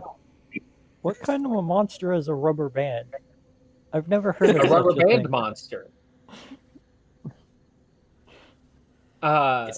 Traveling down the road as it begins to start easing its way down to sunset, Ash and Gaston, you guys actually see a familiar figure. A young lady propped against a tree, kind of hidden in shadows and kind of the darkening environment as you guys begin to traverse. Are you guys going to respond to this new presence? I'll go say Ash. Is Is that? We've seen her before. The one that kept disappearing. She did. Wasn't she in the manor? We last seen her, I believe, at the gallows. The gallows. Remember? She was in the tree.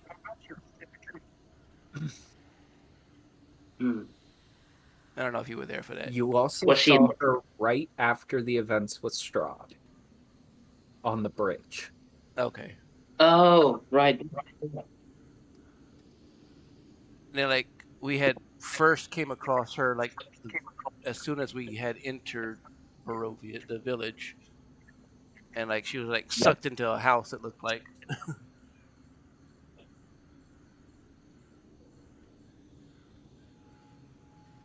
Should we approach? Yeah, I mean, we've never actually been able to talk to her.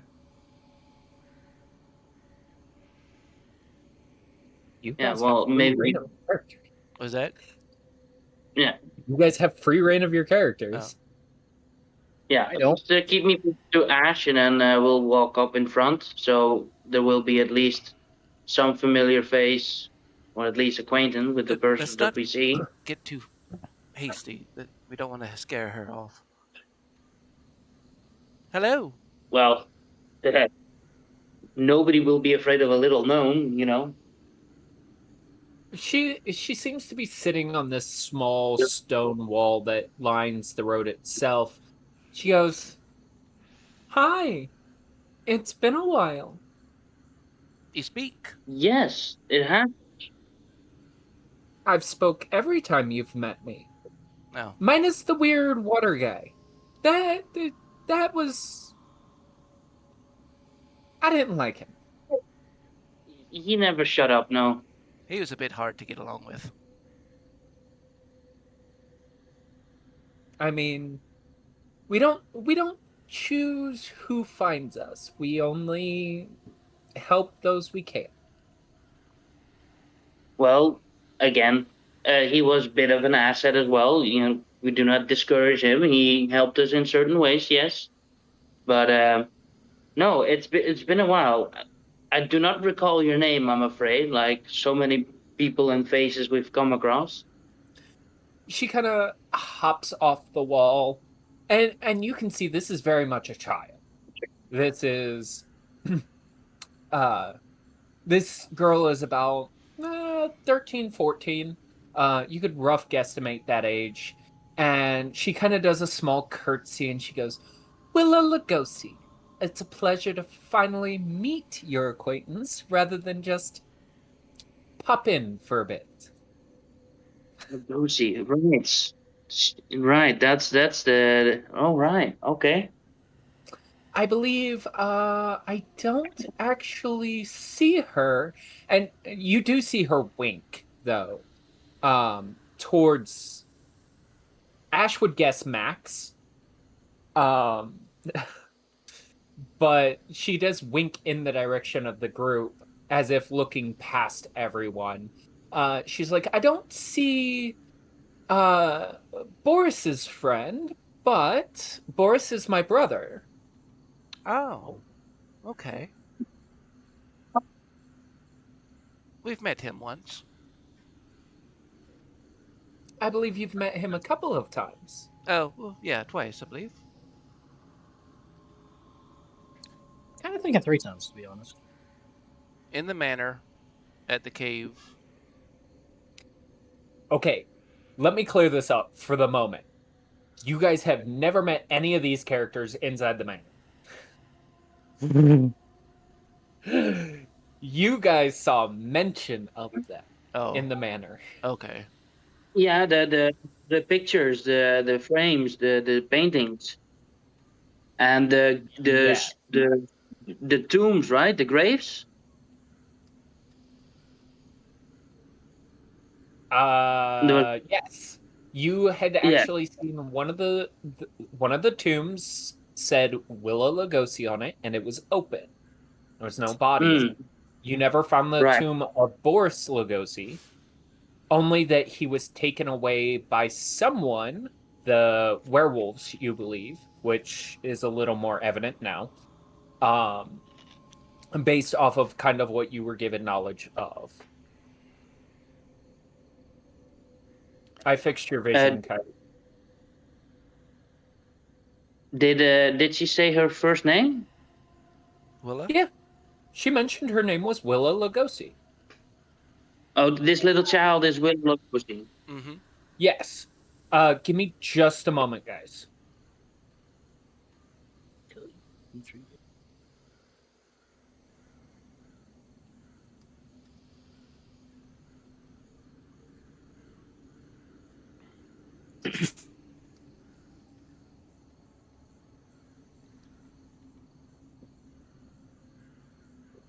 All right, I'm back. All right. Yeah, she mentioned that her name was Willa Lugosi. You guys do know from the book that Kayla picked up, which she read out loud, that Boris was the one that was taken away because he contracted a strange illness that they didn't have a cure for. But you have seen Boris, and he has introduced himself as Boris, Boris Lugosi. Um, you do know that it's been a few years since the Lugosi Manor has disappeared, as kind of a refresher. Damn it. But that the Lugosi Manor's been abandoned for quite a while, even before it disappeared. Don't mind my language. I ripped one of my pages on accident. Mhm. You're fine. So, Willow, was it right? I'm Gaston. This is my friend Ash, and this is our other compatriots. Well, I'm why are you aware of sitting who here? you two are. You two I met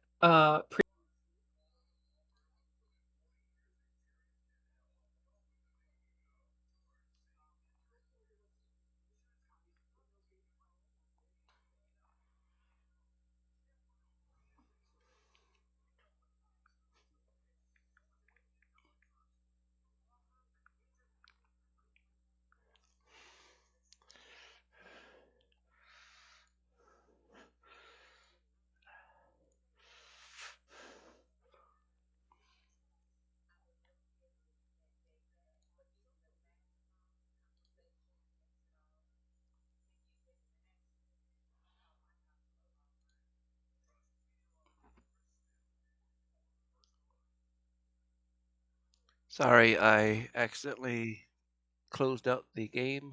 Coming back in. Hit no, yeah.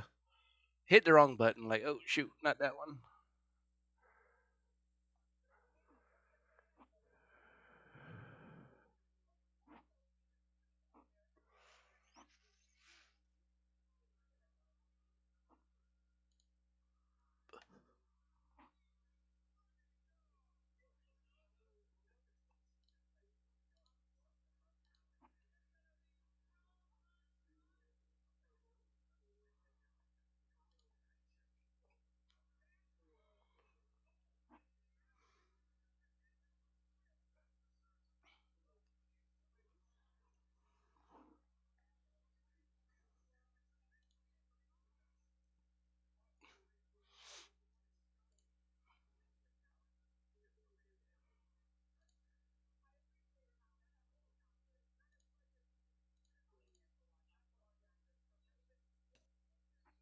Well, I'm one is sorry, Miss Black.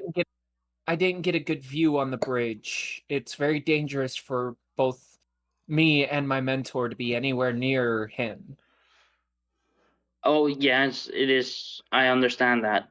No, one person, we don't really know what happened to her, but we both seen two of them, well, most certainly perished. Do you know where she went? Do you have any clues where she went? It's believed Yes, she but was. it's a private matter, I think.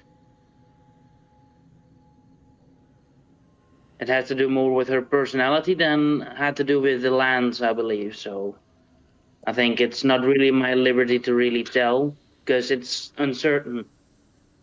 All I can say is that by the power of the gods, that it has influence on it.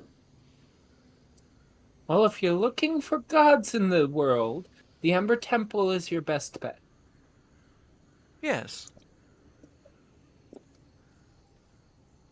Yeah. Well, But unless um, you're ready to face giants, I would suggest not heading that direction quite yet. yeah. Giants. No, I think I think we don't really need to dig deeper into her disappearing. I think where she is now might be a better place than we are. No, it's not. But at very least, you guys aren't strong enough to go rescue her if she has taken her leave of this area for the Ember Temple. Mm.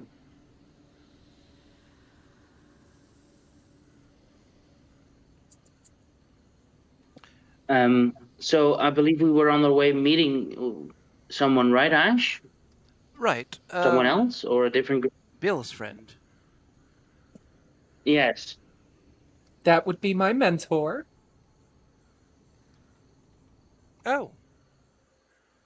Well then. You're meant to be meeting, well, me. I'm supposed to take you on the turnoff. To help direct you across.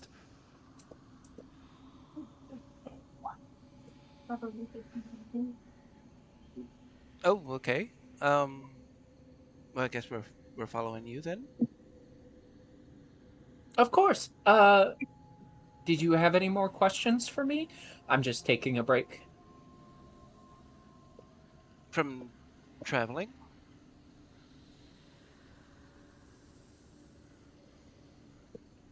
No questions? Not even from Furry Man over there?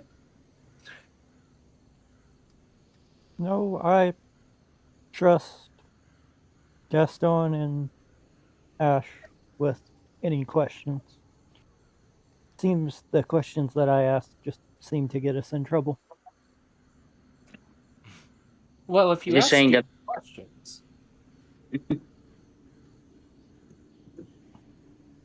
Two people spoke and audio got mixed. What was said? Well, I said, in Willa's voice, if you ask stupid questions, it's gonna result. I don't know what Gaston said because that got mixed into a bunch of it. Mm.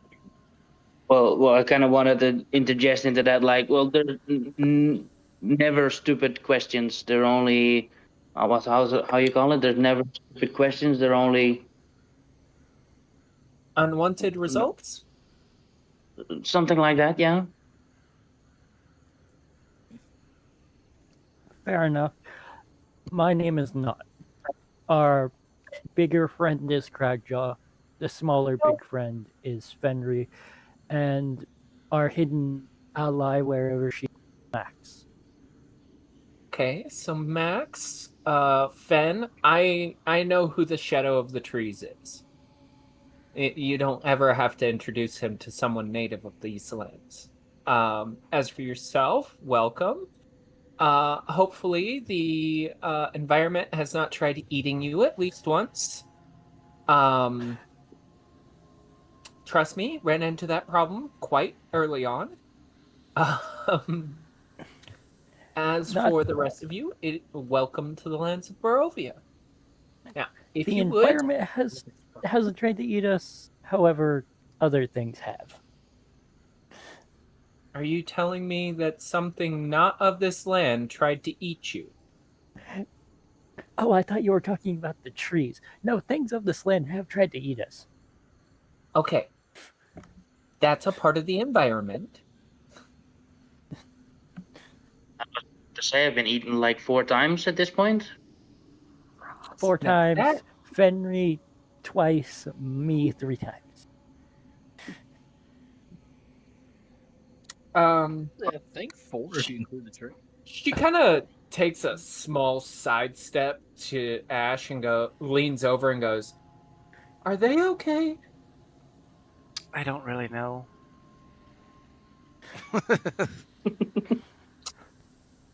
Fair. You know what? Not even a worry.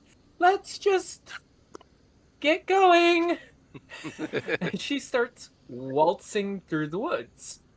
I need everyone to make me a wisdom saving throw.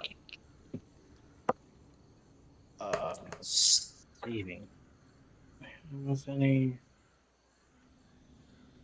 That's a natural one. No. Natural You're gonna 1. hate me. You're gonna Now hate see me. everyone as frogs. I saw that. Jesus. What do I got, Gaston? Natural 1.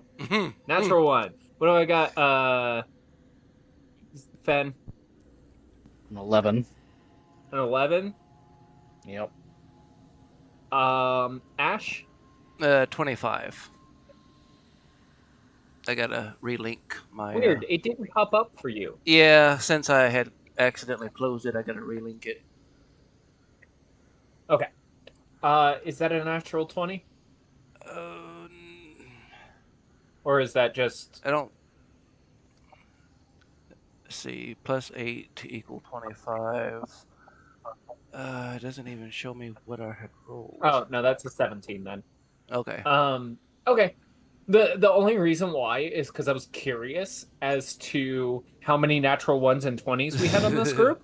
Because so far we have 2 natural 20s, or 2 natural 1s, a natural 20, an 18, and probably a 10. So, oh, an 8? That's great. Okay, so everybody except Max and Ash is lost. Great. And so we're gonna start with the people who got lost. Where you guys find yourselves is here. So you're gone.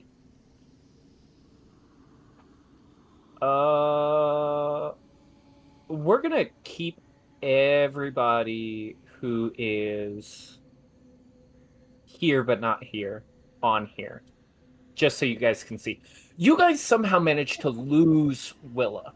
And her trapezing through the trees and kind of shifting from tree to tree the way she does, you managed to lose her completely.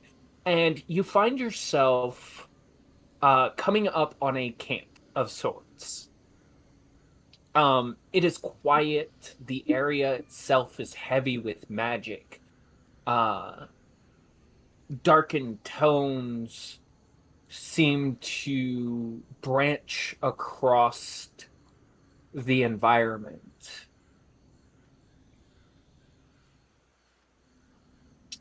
What would you guys like to do? You guys did somehow manage to keep with each other, though.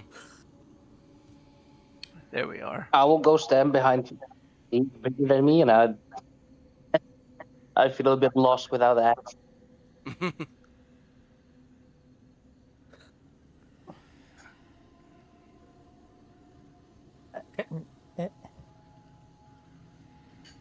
I found a rock.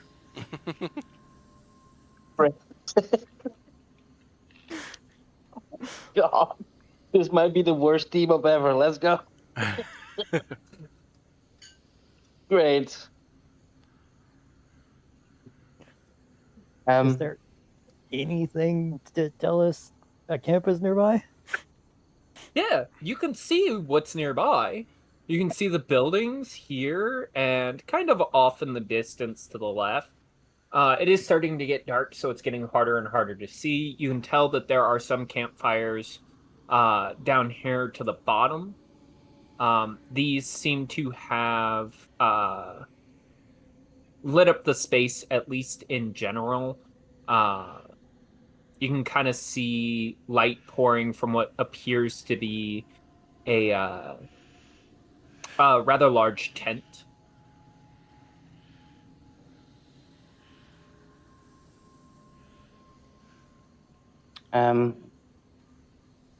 I'll say to not perhaps move forward a little bit and just be careful, I guess, or maybe should we try sneaking? Considering how close we are and nobody's tried to attack us, let's proceed with caution.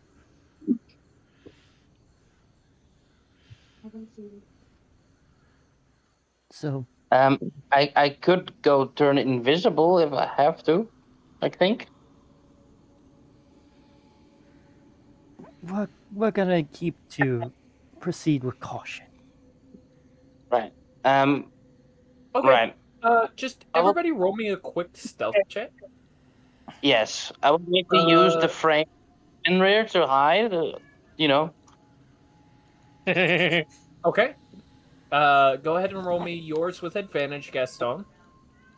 Mhm. Not yours is with disadvantage because you're still in your normal armor. Fuck! I forgot. You forgot to change? I did take it off on my board, but I forgot to say it. Fuck.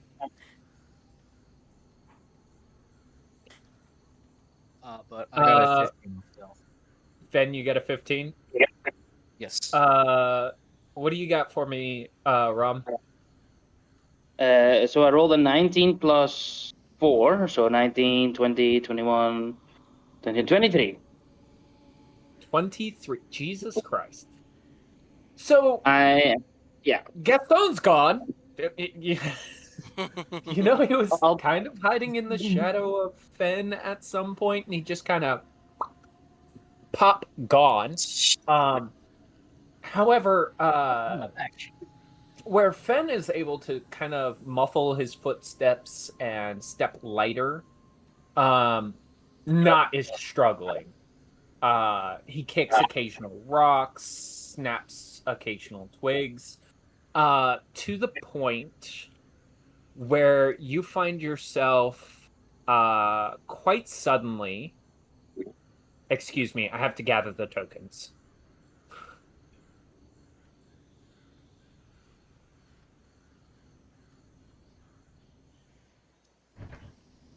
I'm not all the way here at the moment because I'm fixing my goddamn character sheet because the page are ripped out.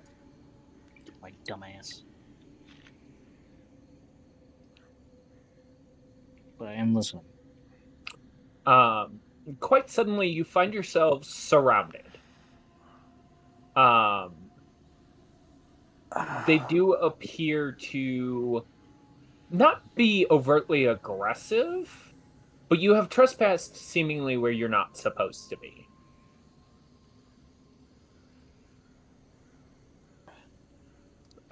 It's at this point we're gonna hold off, and we are gonna cut to the rest of you guys.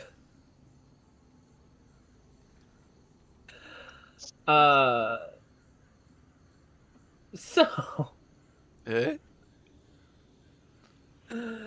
we're gonna adjust this slightly. So give me just a moment.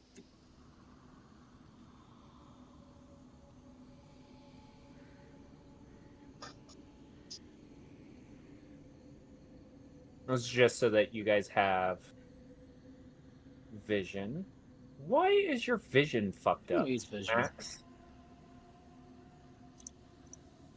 Because I don't have night vision. Or dark vision. Oh, right. You don't.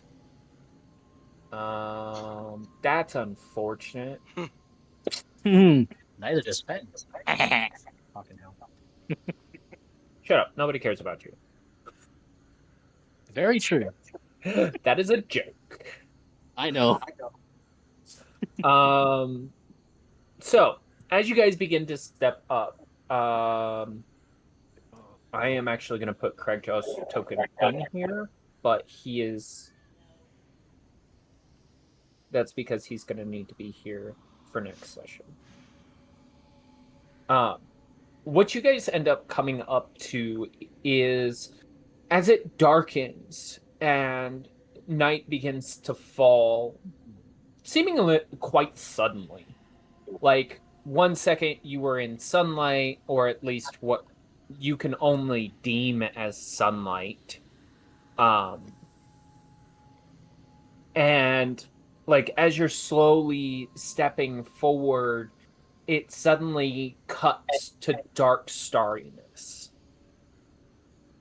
The light itself shifts from this kind of duskish look to complete starlight. You seem to be at the edges of a boundary of magic, and this is when Willa kind of looks back and goes, "Oh fuck."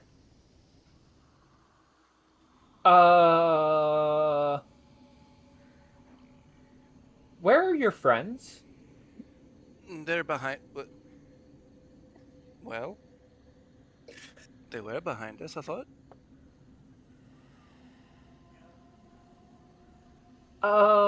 We need to go fix that first.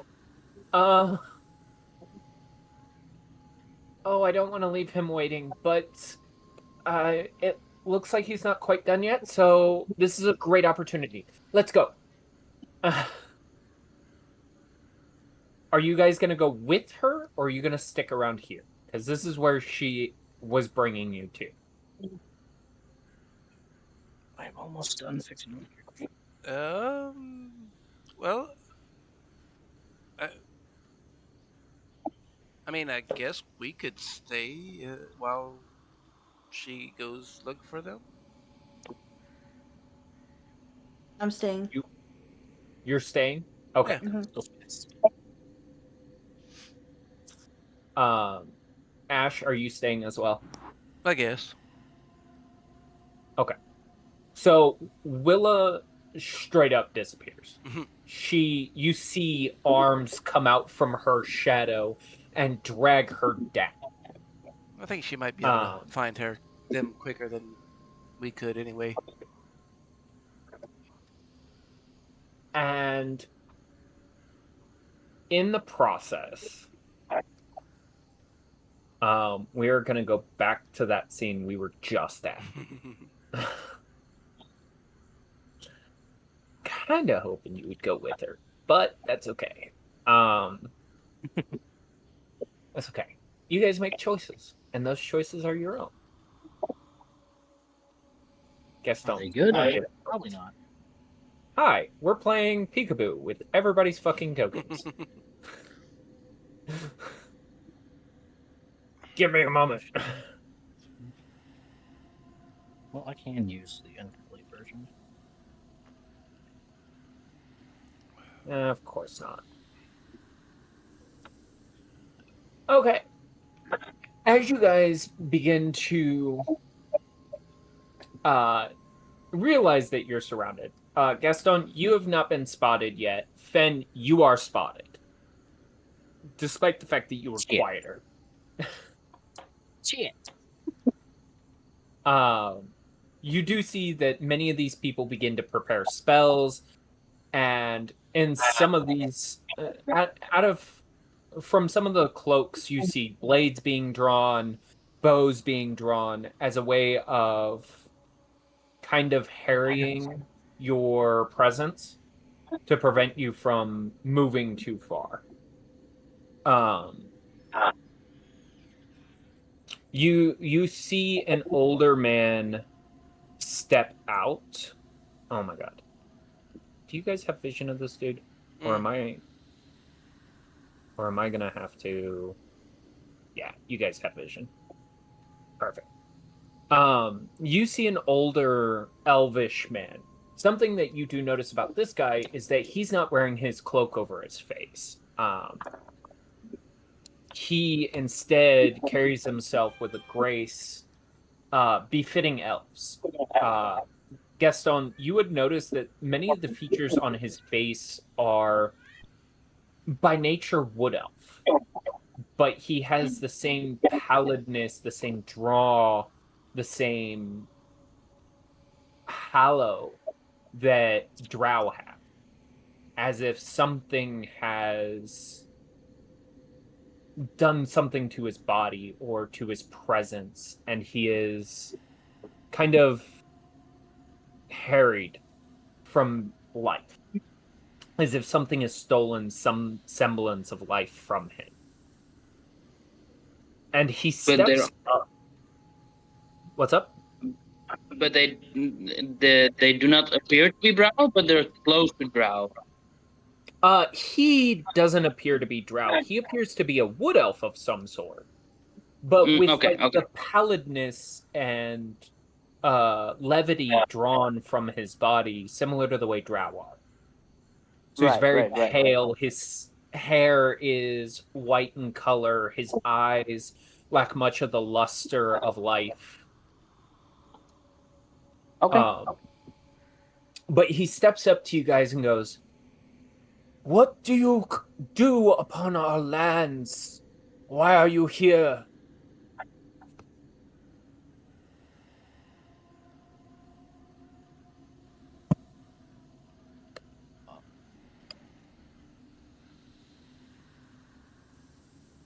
Uh, sorry, we've kind of gotten separated from our companions. We did not mean to intrude. We're terribly, terribly sorry, and apparently terrible at directions. We were following someone, and I found a rock and got distracted and then lost sight of them. And these two were just following me.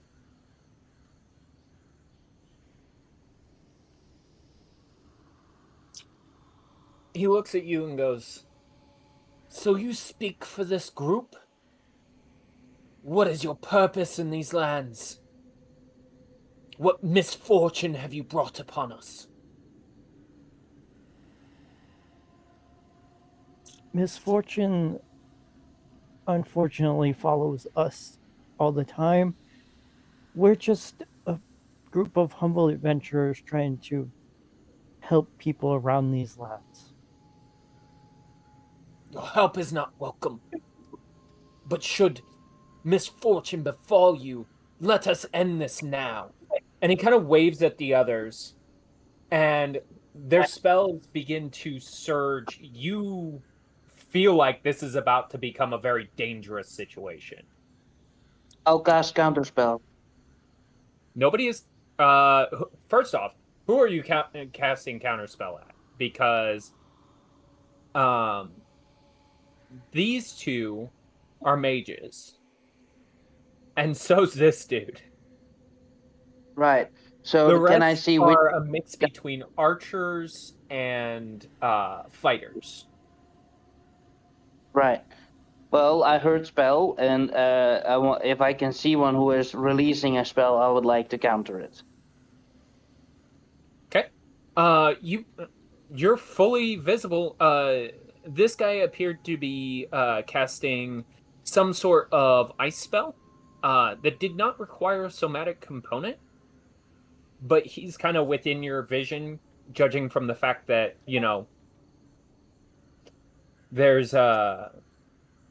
there's somebody kind of blocking your vision for this guy. This guy appears to be firing off what appears to be some kind of necrotic energy. So one of these two would be your best bet. However, let me warn you that these are both cantrips. I can still counter cantrips, right? Yes. I'm letting you know so that you are aware of what you're burning a third level spell slot for. I know. I know. Mm.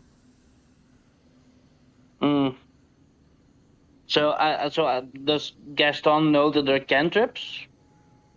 Yeah, Gaston would know that the amount of magic being condensed is only basic magic, level 0 magic, which is a cantrip.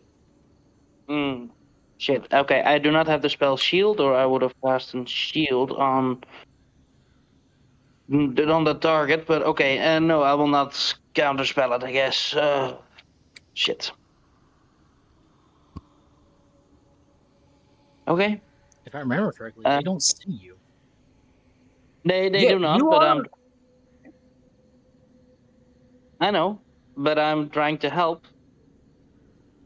Fair enough. Okay, no, yeah, it's okay. Like, then again, like if three people cast a firebolt at the same time, that's very deadly, you know.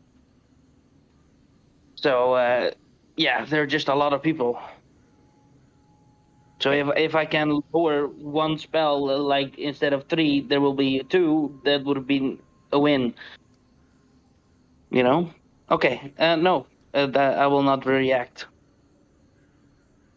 Okay, I'm gonna roll everybody into combat because this is happening. Gaston, you will go at the same time as everyone else, minus Fen and Not. Why the fuck if are my it, initiative rolls always so low? I got a 5 as a test roll. right, you don't want me to roll a initiative? You will roll initiative. Yes. No, I will roll over it. Let's see. That will be a 19 plus my initiative, which is +4. So Okay. 19 plus 23. yeah. 23.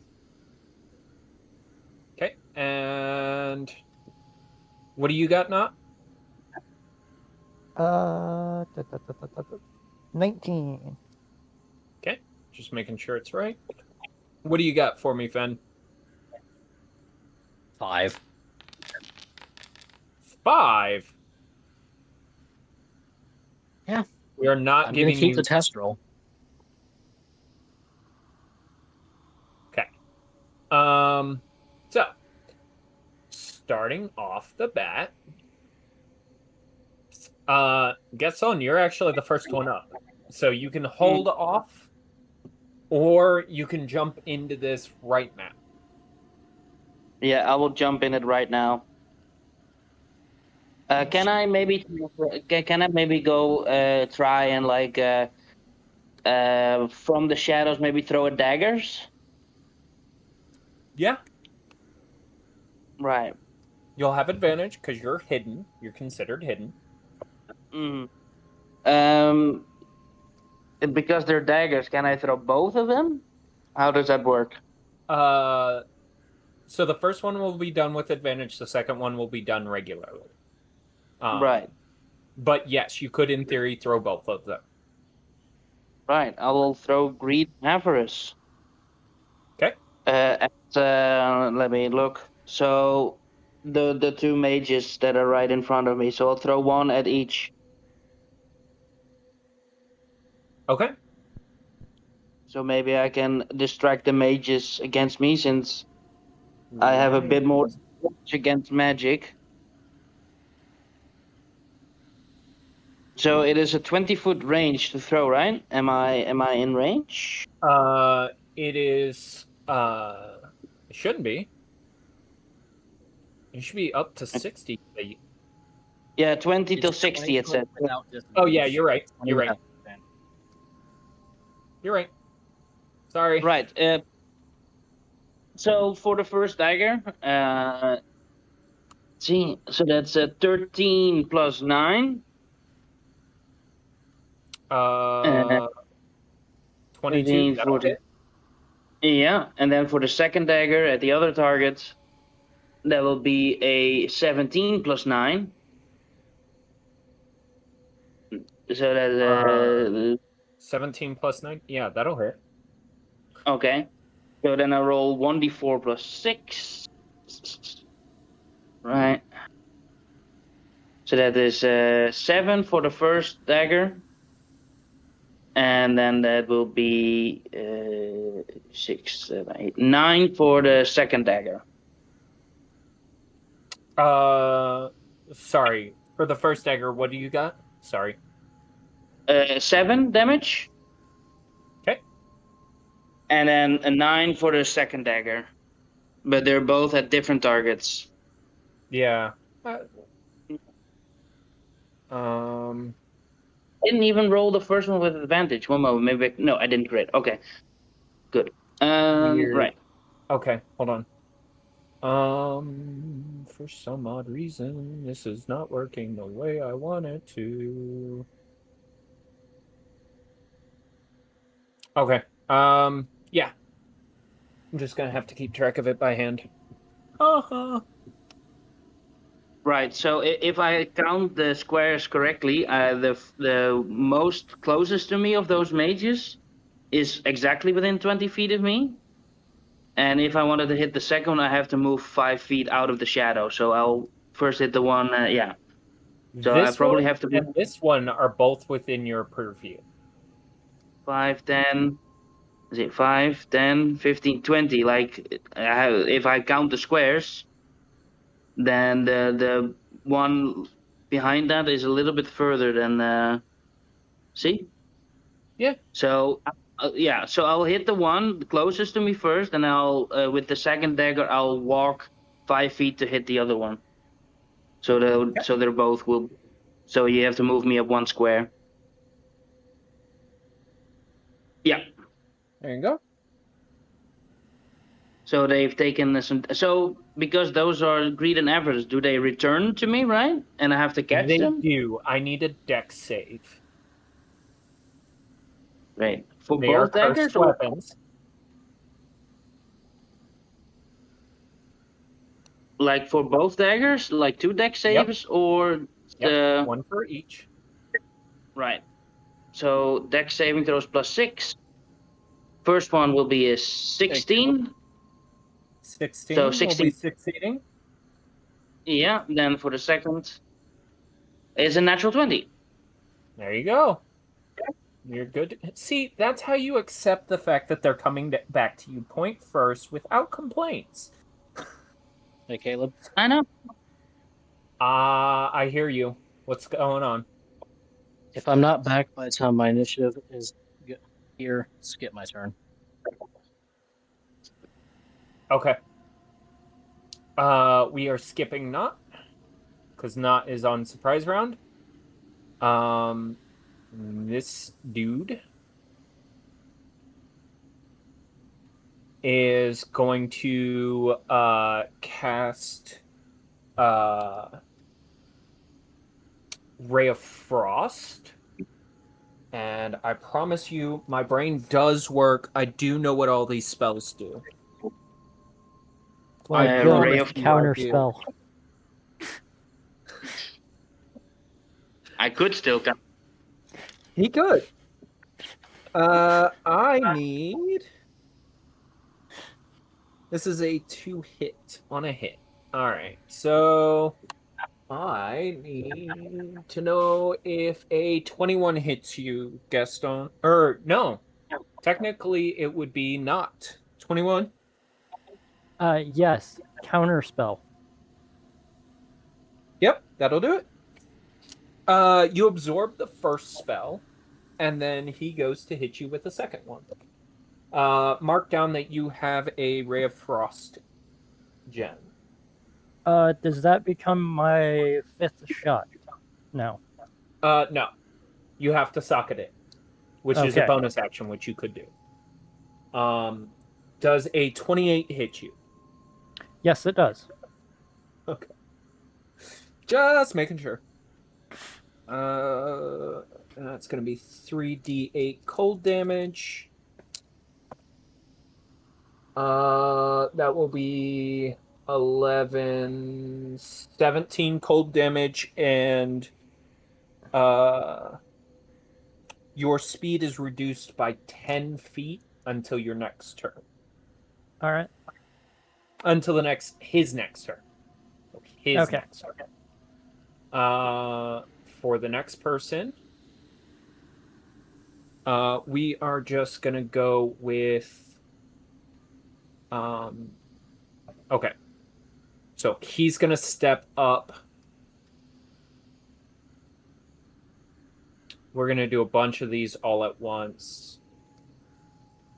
He's gonna step up here. Where is he?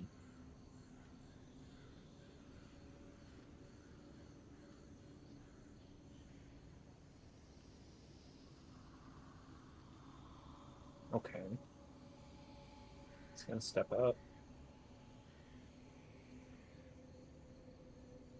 He's gonna step up as well. No, he casts magic. And then he's going to step this way.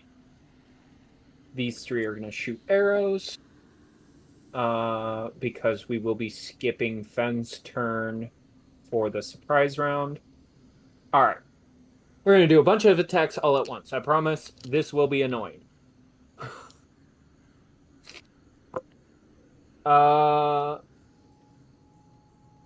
That's unfortunate. So, does anybody know Fenn's AC off the top of his head? Off their head? My AC is 15. 15. Okay. The lowest thing I have is a 14 that isn't the natural one. So this guy is casting Firebolt, but you do not have a reaction, so you cannot absorb that. That is the natural one. And instead pops the dude right here in the back of the head for see, and now my brain says I don't know what Firebolt damage Firebolt is. 1d10. 1d10? Thank you. Mm. 1d10. You're straight at 1d10, no modifiers, I believe. Normally you'd be right. For 8 points of damage. Okay.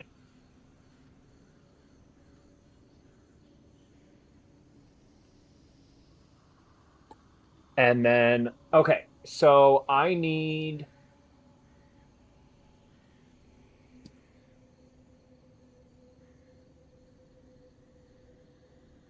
So the 14 is going to miss. That's going to be the other mage, this mage. What is your armor class? Not 16. 16. Okay, so an 18 does hit you. Okay. So 1d8, 1d8, 1d8. That is 3, so 16, 17. You will take 16 points of piercing damage. And then Fen, you will take. Okay. Fen's gonna take 7. And you're gonna take an extra 20 points of slashing damage. I am And at that 2. That is that round of combat.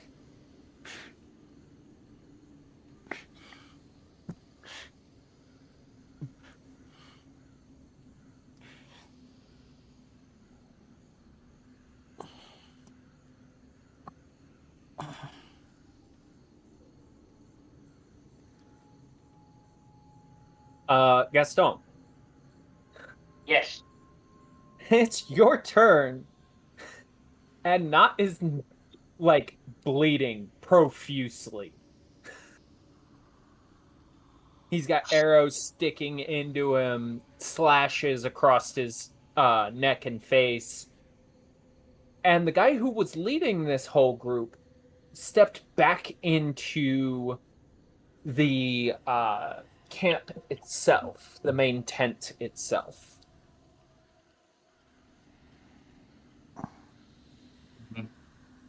Right, I forgot. I do not have only healing I have is the mass healing word. Great, great, great, great, great. I will cast invisibility on Not, Okay. so he could maybe retreat or. No, you're Um, invisible. That is your uh, action. And wait, don't wait, forget that is a concentration spell. wait. If invisibility is a second level spell, if I do a third, I can do one more creature. Okay. Then the question is, do I cast it on myself as well or on Fenrir? I am back. I You will can cast it decide. on Fenrir and Not on the third level invisibility. Not, Oh. you are also invisible. I was already invisible. Not and Was Fen, Fen- you're both invisible. Gaston is the only one a viable target. Oh, so Fenrir was already invisible? No. You're not You put both Okay. of them invisible, Okay. right? Yep. Okay. I'll yeah. and that's an action. Yep. You still have your bonus action and your movement. Right. I will use my bonus action. And I cannot cast another spell, so I will throw a dagger if I can. You can cast a cantrip. I can cast a cantrip. Yes. Uh, You could also technically cast Misty Step. Because I know you have it. That is a level Right. spell, though. That's a level spell. Is it? Okay, never mind then. Well, I also have it as my Fate Touched feat, but I That's already what I used thought. that. Yeah. You've But had I a long already rest used. since then, haven't you? Oh, I think I did. Yeah. So, let me see. Then, You should have that okay. used back at least. Okay, so it's a casting time of a bonus action. Right, but I also, yeah, so it doesn't require a spell slot, right? When I use the Misty Step, No, it's just an ability. not for the trait. No, okay, so I will then Misty Step as far away as I can and move away Which direction? Because you've got back. 30 feet in any direction. So 30 feet will land you about there on any way. I'll go as far back as I can, like the way we came, Okay. That way? and then I'll move 25 feet. Okay.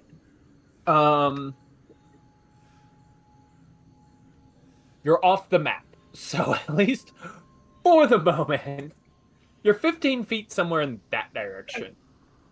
Right. Not. This is going to be your turn. I need a perception check.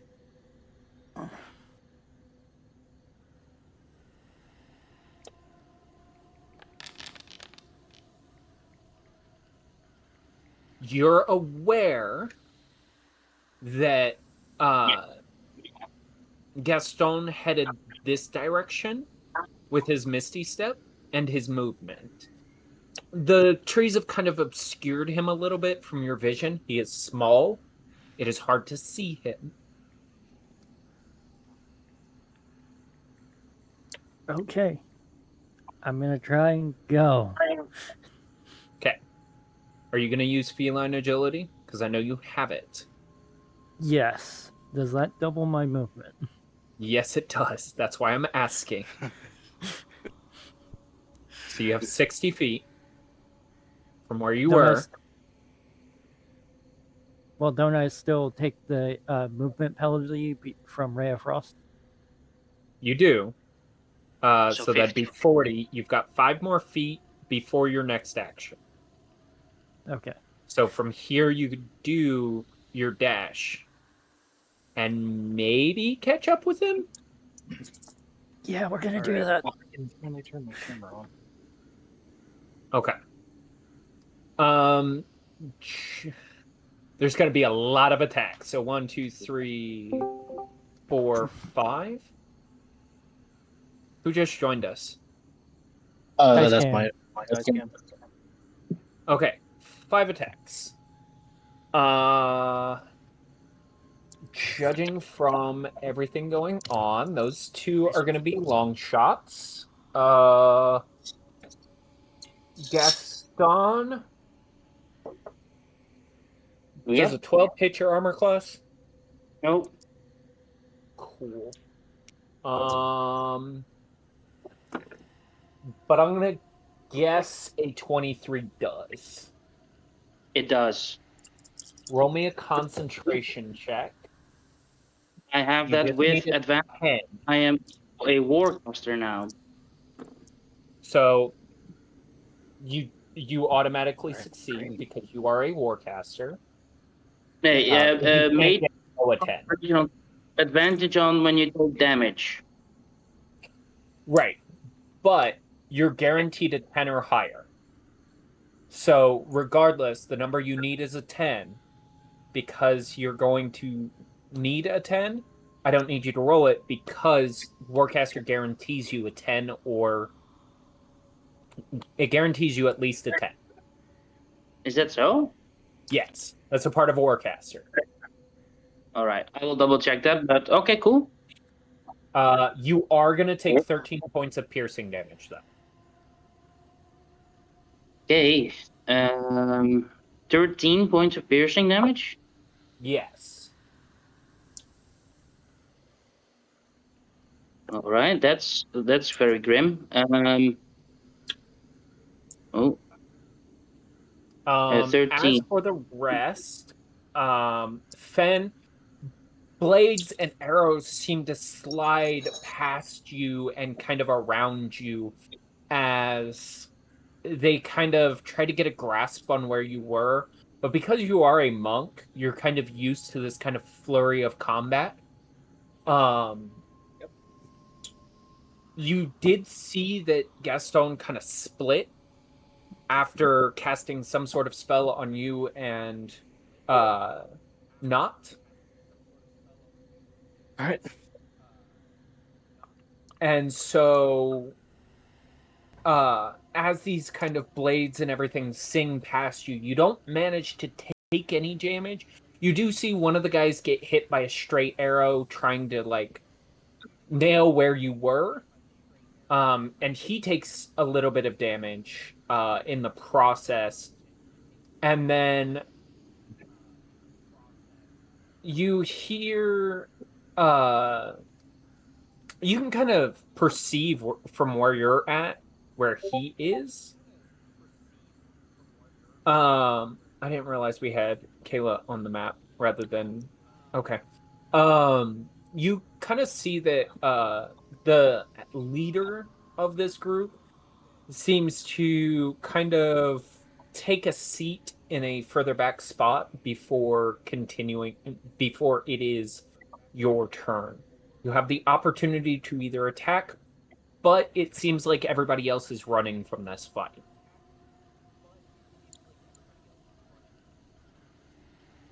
I think I am going to run as well. Okay. As a monk, you do have key points that would allow you to step of the wind, which would double your movement speed for the turn. Yes. If I do everything I have a maximum of 150 feet I can move. But I don't think I want to move that far. I don't think you'd want to run past Gaston like that. But That would be very rude. is he within? It would. Is he within 50 feet? Or do I not know? Roll me a perception check. All right. Which one do I want to use? Okay, green. I have a different wording for Warcaster. Gaston. Yeah, so this is the 2004, and even the old Warcaster feed says the same. So either way, I rolled a d20 for shits and giggles. I rolled a 16 anyway, plus my Constitution modifier, Constitution saving throw, which would be +3, so 16, 17, 18, 19. Yeah, it's well above what it has. Yeah. So Weird. and I even advantage, so. But okay, I probably still would have made it. So. Oh yeah, definitely. You only needed a 10. Anyways, Fen, what do you got for perception check? 11. 11. Judging from his size and your lack of familiarity with people, I would say you can see him off in the distance, but it's hard to pick up considering it's getting dark and everything like that. It's hard to perceive him, but you know he's somewhere off in this distance. Are we gonna die? 15 feet off the map. Probably. So, you know, somewhere in this direction, he was a good ways away when you last saw him, but it's not like a vast distance. Does that make sense? Yeah. Okay. So Wait, I don't even think I know I'm invisible, do I? You're Shit. aware that they are having trouble perceiving you. And even as you look down, because you can't really see yourself either. Yeah. So this is a new disconcerting kind of state, but it's something that wouldn't shake your ability. Yeah. Even so, I am just going to do my base, considering I don't really know how far which is just 50 feet of movement. Considering I don't really know how far which is just 50, not 15. Considering I don't really 50? 50 movement Yes. speed. All right. Yeah, I'm a fucking rifle. Make me a dex save. Shit. Gaston, make me a dex save. Next eight. Shit. I rolled an 8 plus 6. 8 plus 6, 8, 9, 10, 11, 12, 13, 14. 14. So I got a 14 from Gaston. What do I got from Fen? A 12. Every time I Roll roll me my a concentration check, Gaston, as you feel yourself being tripped over by something invisible. Concentration? Concentration check. Is it against spells? Yes, you're trying to keep your invisibility up. Right, so I took damage, so I need to. Okay, advantage? You will get advantage, but it is not damage. Right. You're Okay, literally being tripped over. Something is falling on you. But you can't see it because Right. it's invisible. So 4, 5, 6, 7? It's a 7. That's Is a that 7 with total. advantage? Yes, I rolled a 2 and a 4. Oh god. Oh, yes. Well, that's unfortunate. And I assume the DC was 10 too. Shit. So you can see yourself again, Fen. Damn it. Not. You can see yourself now. And you're pretty close to where the Gaston is. Fen, you tripped over Gaston. You are all And I am now- invisible again. But you still have your bonus action. And your action. I would give you your bonus action to save yourself from falling. And if you wanted to pick up Gaston and take off with your action, I would allow it. I still get to move 100 feet. Right? Hold up. That is 150 because I got action surge. No, because I you wanted told to me do that. just listen. Go You on. told me with just your movement speed, you were going to go 50 feet. So you haven't decided to use Step of the Wind or your Yes. dash. Yes, So, but if I At get this 100, point, if you would... action surge, it's 150 because I'm stupid. I did the math wrong the first time. Okay, let me finish. Go on. If you would like to, I would allow you to take your bonus action to save yourself and scoop Gaston up, and then allow you to take the dash action. Yeah, I heard Okay. that. Scoop So you me, would please. get another 50 feet of movement speed. Oh, right. I'm being a dumbass. I forgot that I already did the first 50. My brain's not working right now because I'm still trying to fix the fucking tear sheet. This one page alone takes 2 hours. You're fine. That's why I said let me finish what I was saying. That way you had a better understanding of what was going on. So But, is that yeah. what you're going to do? Yeah, I'm gonna use my action surge because fuck it, that's 100. Okay, so you're going to action surge on top of that and get 200 movement speed? No, total of 100 because 50 feet, then another 50, 100. And then another 50 feet you're going to leave not behind you? All right, got it. So, Like, Gaston, I still think he's invisible still. no, he's right next to you, actually. Oh, He appeared right when shit. you did. Okay. So Make you sure- scoop up Gaston, not even thinking about it. And right as you take off running, you notice that Not is beside you, and you're gone. Shit. We're gonna move to Gaston, because I love that. But in the process, you have 3 attacks flying at Not, all with disadvantage. Not the highest number I have is 12. Highest number is 12. All miss. You see spells and arrows come flying past you. There is one you haven't recognized, which is Firebolt, that goes sailing past you. Counterspell. So you have a Firebolt cantrip fizzling past you that you manage to coalesce into a gem.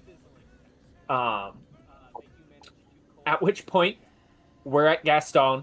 Gaston, you are, for all effective purposes, grappled.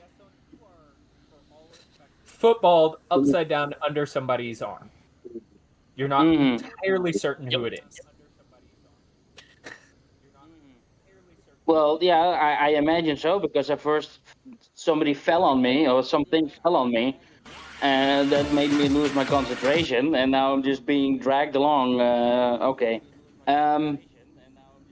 Great. You do see Not behind you being somewhat lit up by the amount of spells and attacks headed his direction in the dark.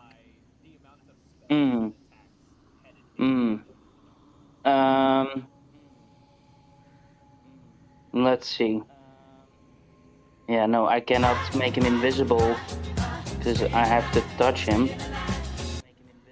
Okay. I could cast Healing Word, Mass Healing Word. Did Fenrir take damage? 7. Yeah, Fen's got damage on him. Me as well. So I will cast Mass Healing Word if I can, which is only verbal components. What's the range? 60 feet. 60 feet. Not is outside of range. If you would Right. like, you could try and wait until he gets in range to cast it. Right, yes. I would like to use my reaction to hold the spell if Not's in range, and I'll cast Mass Healing Word on the 3 of us. Okay. So we're going to move to Not, because you're not really in control of your own movement speed. I am Not. I am not Not. No, I'm not Not. I am Gaston. Not. I love being a rifle. Do me a Yes. favor. Use everything in your artillery to fucking get out of here. What do I have? Because I use feline agility. You have I can't sprinting. move. You have sprinting, trademark. You do not have the frost on you anymore, though. Okay. So you have your full movement speed. Sorry, ladies and gents, and hoof it. Okay. At the 40-foot mark, you feel the energy of Mass Healing Word go off as Gaston casts it when you get in range. Go ahead and roll me the heal for that. Let me cast it. So that's 2d4 plus 4 for all the 3 of us. Okay. So those are 2. So 8 plus 4 is Jesus. 12. 12. Everybody gets 12 hit points back.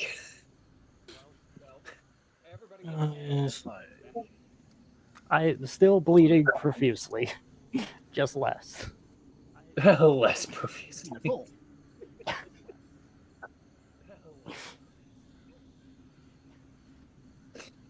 Okay.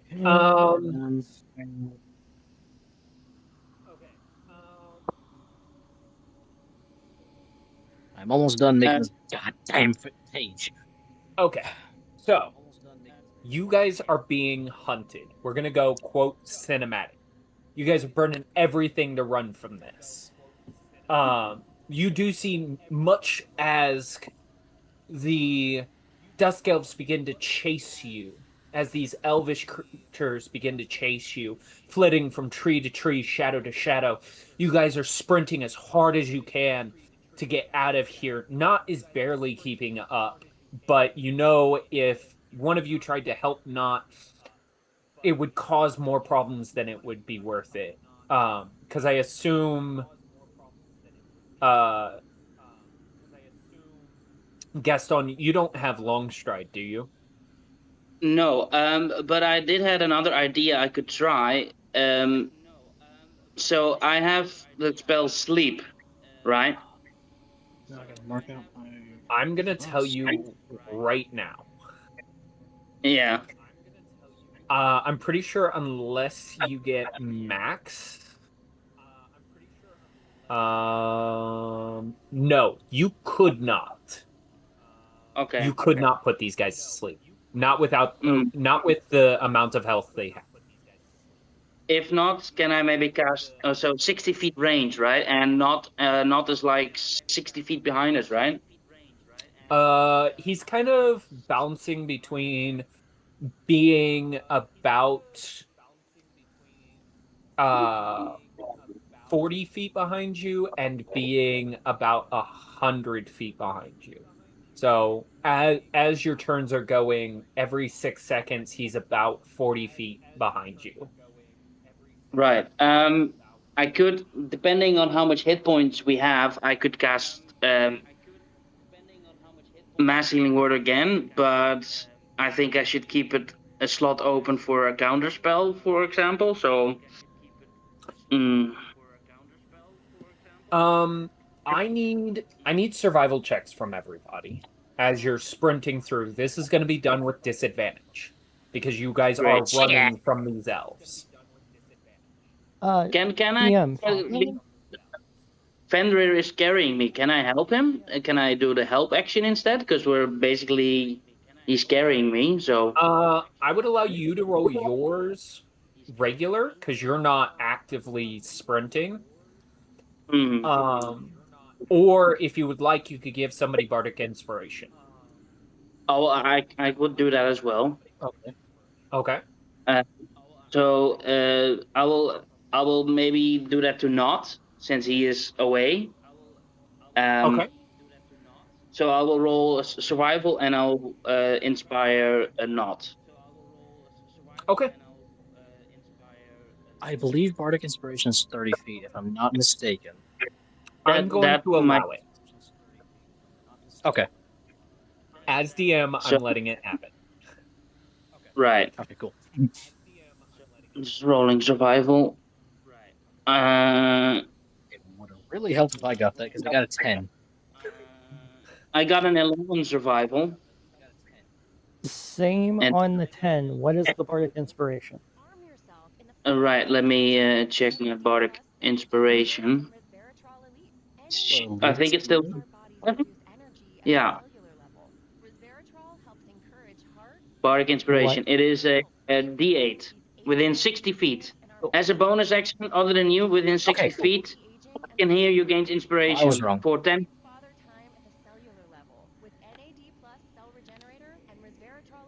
For That makes my roll 15. a 15. Oh. Not is looking for something very specific. A tree that is in the road. A tree that is what? A tree that has fallen over in the path. Why? I believe I can do this thing now. He is going to allow himself to be captured so the other two can run. He is going to slot in Firebolt and light that tree on fire.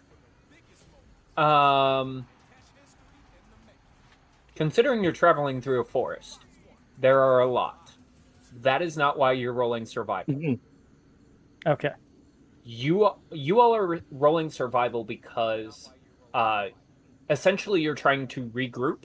You know somewhere back the way you came are people who could help you. This is what you're trying to grasp onto, is what is that direction that feels familiar. Yes. Gaston, what did you get for your survival check? That was like 8, 9, 10, 11 survival. Okay. Just a straight And roll. Fen, you got a 10. Yeah. 7 Okay. plus 3. I'm gonna be honest. You guys just barely managed to check it. You had to collectively get 30. So God. think not. um, so collectively, not actually manages to catch up with you, Fen, as you guys are starting to shift and kind of redirect yourselves to a more familiar path from where you guys kind of lost your way from Willa and the rest of them. Because you're moving so erratically, because you don't know where the fuck you're going, the Dusk Elves of these elvish creatures have seemingly kind of lost vision of you for a moment. And I need dex saves from Fen and Not. God damn it, Blackbeard, that gif is so perfect. It is very accurate to what is going on right now. Motherfucker. I got a 14 on my dex save. 14, that's okay. Not got a 19. You both step into what feels like a giant hole. Oh god. At this point, we're gonna cut back to the others, if I can find the fucking scene. And what happens is, what you guys knew to be happening, Ash and Max. Is this the right person? That is the right person. Okay. Is that Willa had basically been dragged through her shadow, which is her normal way for Ash. Her normal way of traveling away from you guys. Every time you've seen her, she's been pulled through her shadow to leave. Essentially, you can get that this is a way of her traveling. You guys have about a minute before the next events happen. So for the next minute, what are you guys doing? You can see that the stones in front of you have begun to kind of light up. And you can hear a soft chant on the wind.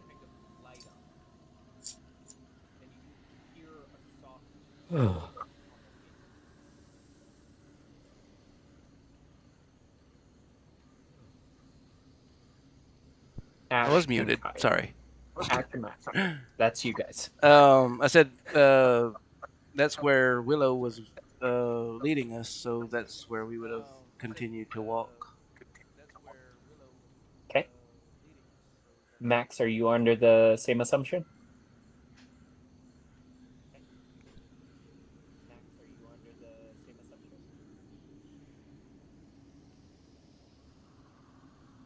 Max, you as well are muted. I think.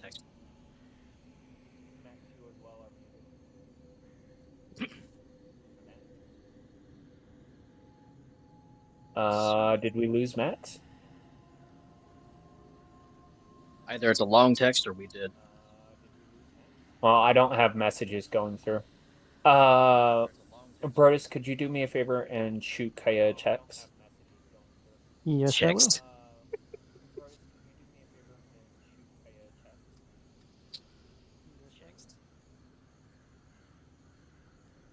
Oh. I've got movement.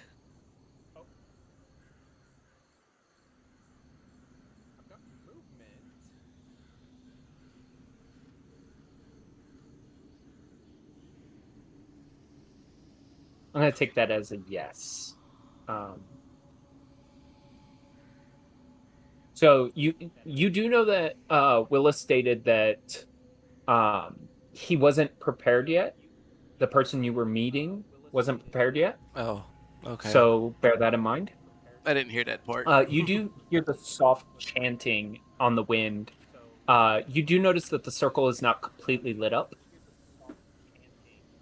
As a druid, you know that typically when rituals happen, they start from one end and the stones begin to light up as the ritual begins completion. And typically rituals like this are not allowed to be interrupted at all. So staying outside of the stone circles is important Mm-hmm. while the ritual is going on. Okay.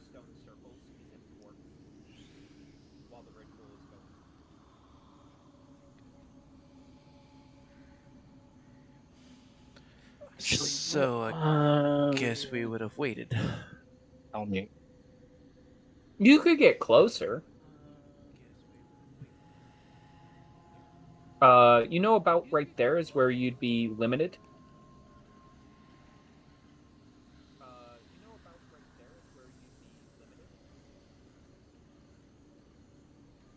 Brodus, if you need to, you can drop out of call and call her. Yeah, I might have to. Okay.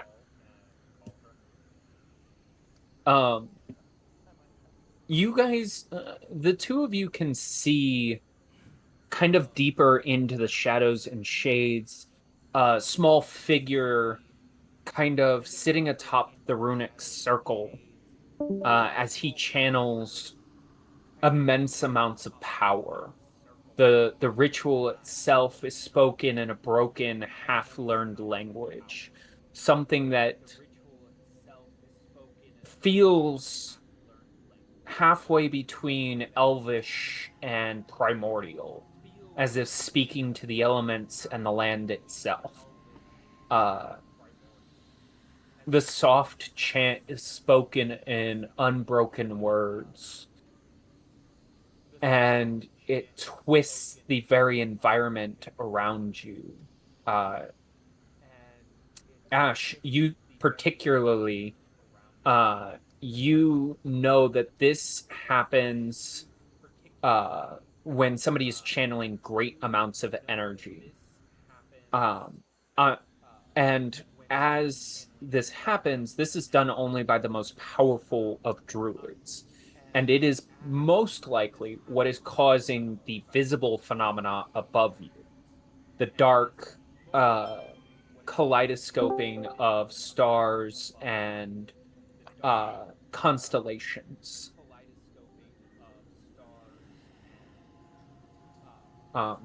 And as the ritual is slowly get completing, it takes about a minute for the stones over here to begin to light up.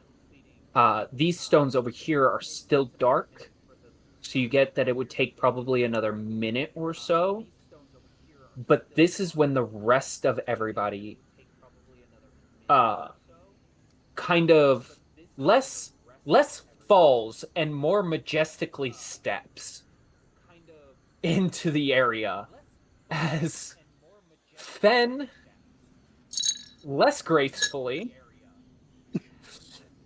steps into the area, stumbles a little bit, not manages to catch himself perfectly, but Willa, pale and sweating, kind of falls to the ground. And Gaston, alongside everybody else, seems to be carried underneath Fen's arm.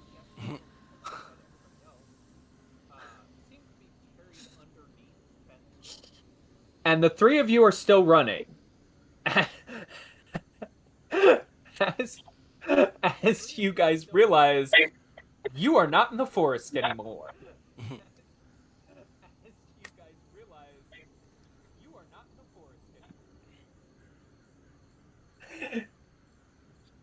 So, you guys sprint out of this black hole in the ground. what are you guys doing as you guys suddenly realize you're now in a clearing and Ash and Max are in front of you? Even though I know I'm going to bleed just taking arrows out. Are you going to stop or are you just going to keep running? I'm stopping as soon as they're in front of me because I'm the one that landed actually kind of well. And I'm just taking arrows out. Don't question anything. Also, did you get the message from Kaya? Damn. I did. I know she's back. Okay. I'm waiting for her to say something. But yeah, Fen is just going to unceremoniously drop Gaston and stop, expecting him to catch on.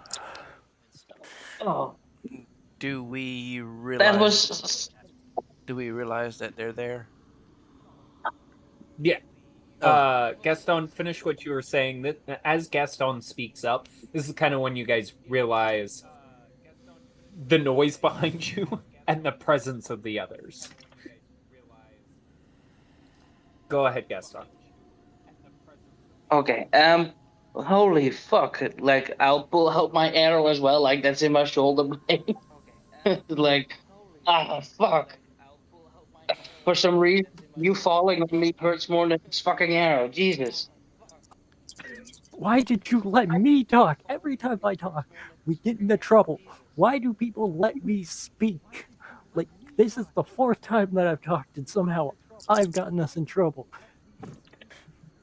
And then you go be What? like, get out here. You should call me. Like I was scared. There was like a campment. There were a lot of places. It was like I'll We stood hide. there for 5 minutes waiting for somebody to talk. Hence why I went with the silence. the hell And I happened to talked. y'all? We got lost, found a camp. I got stuffed full of arrows after I said something wrong. Again. What did you say? Who? Who did? Oh, misfortune seems to follow us. Like that's a bad thing. Jesus Christ! I swear I'm fucking watching children. It seems. Hey, it might look like a child. I'm older than all of you guys. Yes!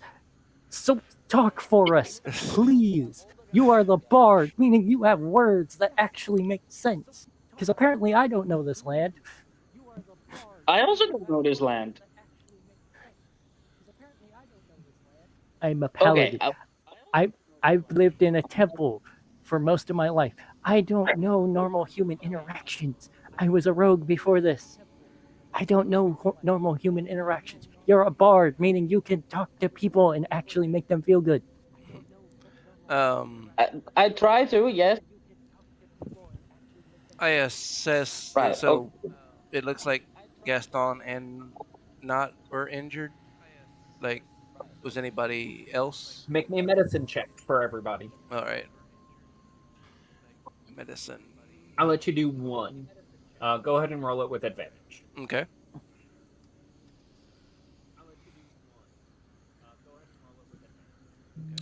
Let's see. Medicine. Nope. There we go. No. Advantage.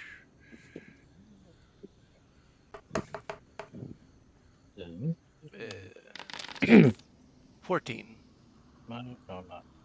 14. I mean, minus like some less leaky wounds on Gaston and Fen, they're relatively okay. It looks like there's some kind of emergency first aid that was probably done on their travel.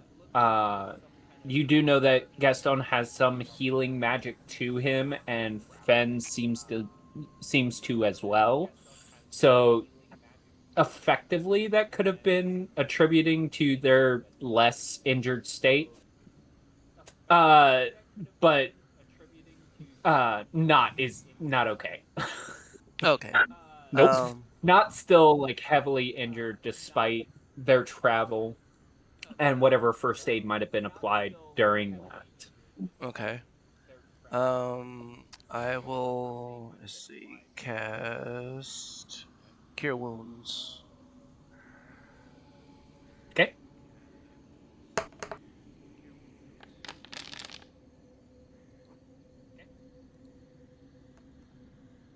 So you'll take 15 points of healing. Did I fix? Not. You'll take 15 points of healing. I am under half. Still?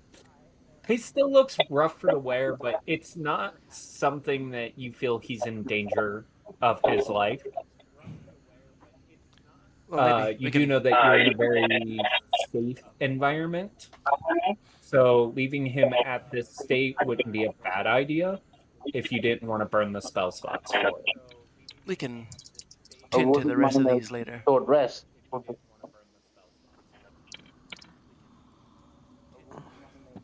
But you have gotten him out of the danger zone.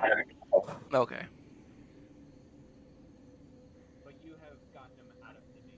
Right. Willa kind of looks at each of you and goes, "Why? Why would you mess with the Dusk Elves?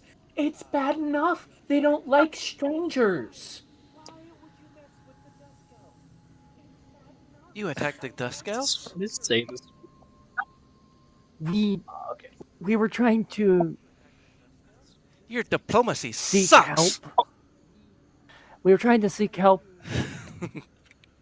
I had said we had gotten separated from our companions, and they attacked us.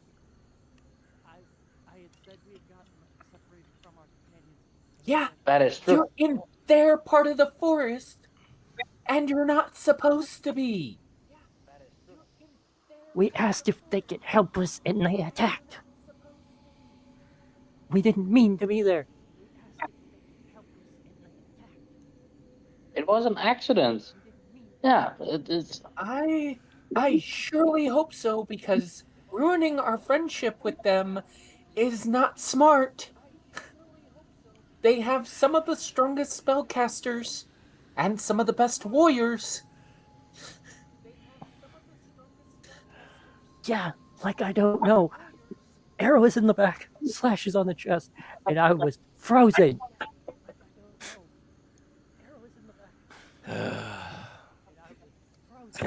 Well, let's hope you didn't damage our reputation with them too much.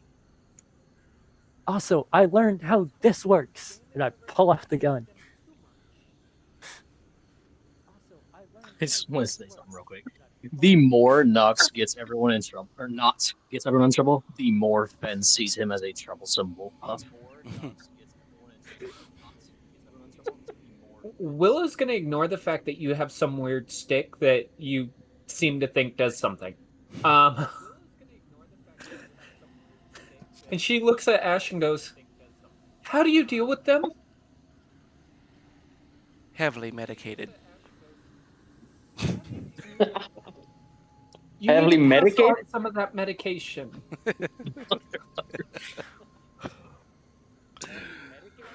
Lots of wine.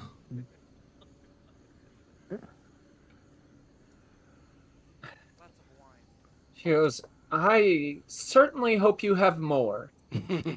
And kind of as you guys are beginning to finish this conversation, you guys kind of continue to regroup with everyone. Blackbeard, aren't you supposed to be helping me with tokens? Yeah. You guys can see the magic beginning to swirl around this great set of stones that circle this seemingly great magic that appears to be being cast. Kind of at this moment, not Fen, Gaston. This is when you guys kind of realize the constellation and changes in environment.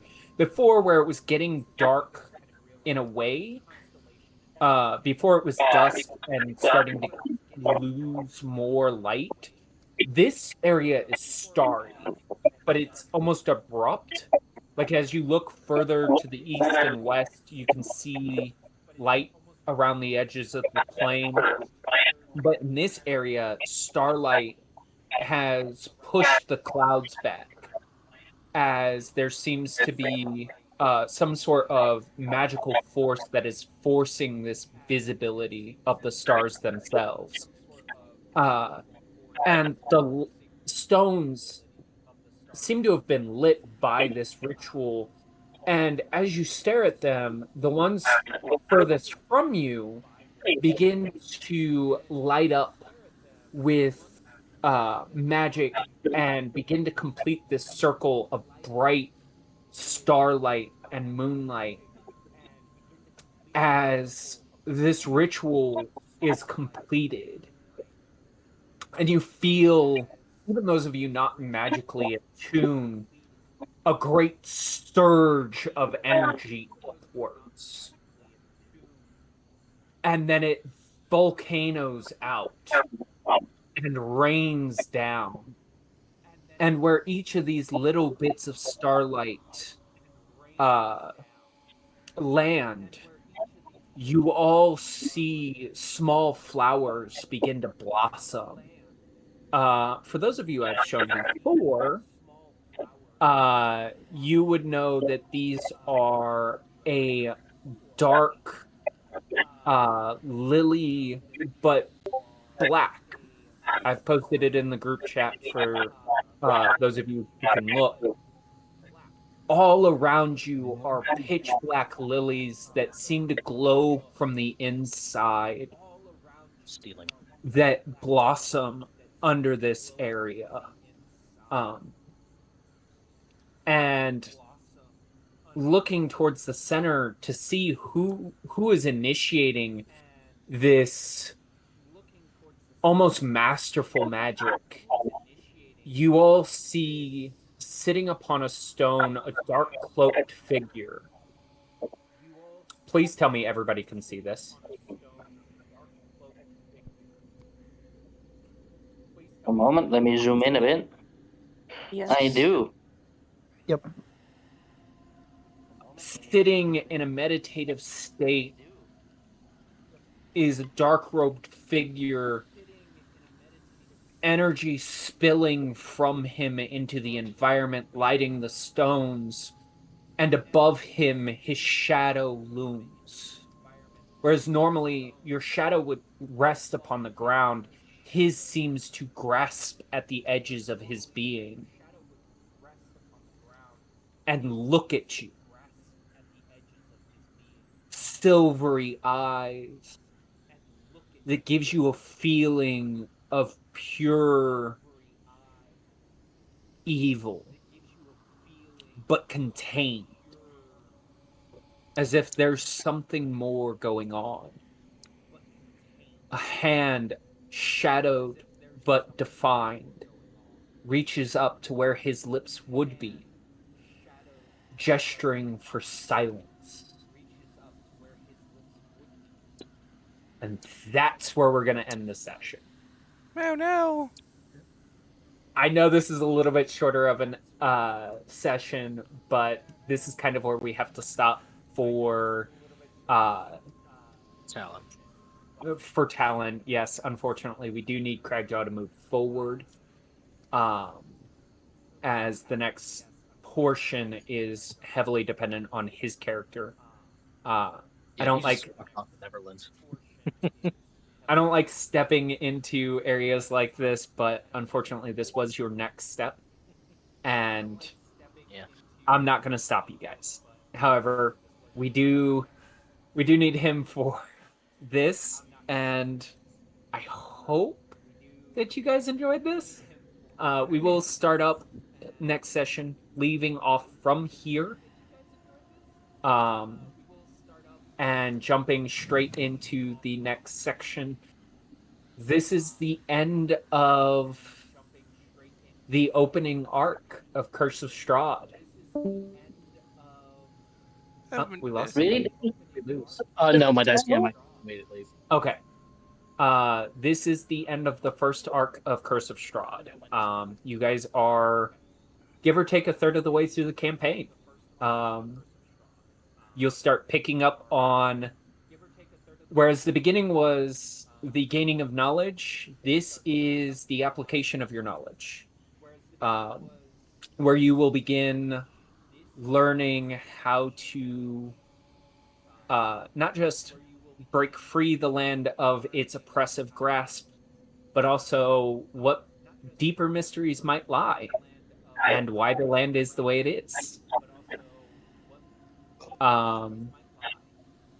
Yes, Kaya, you are more than welcome to. I want to touch base with you probably tomorrow or the day after if you can give me some time for that later, if you don't mind. But you are good to go.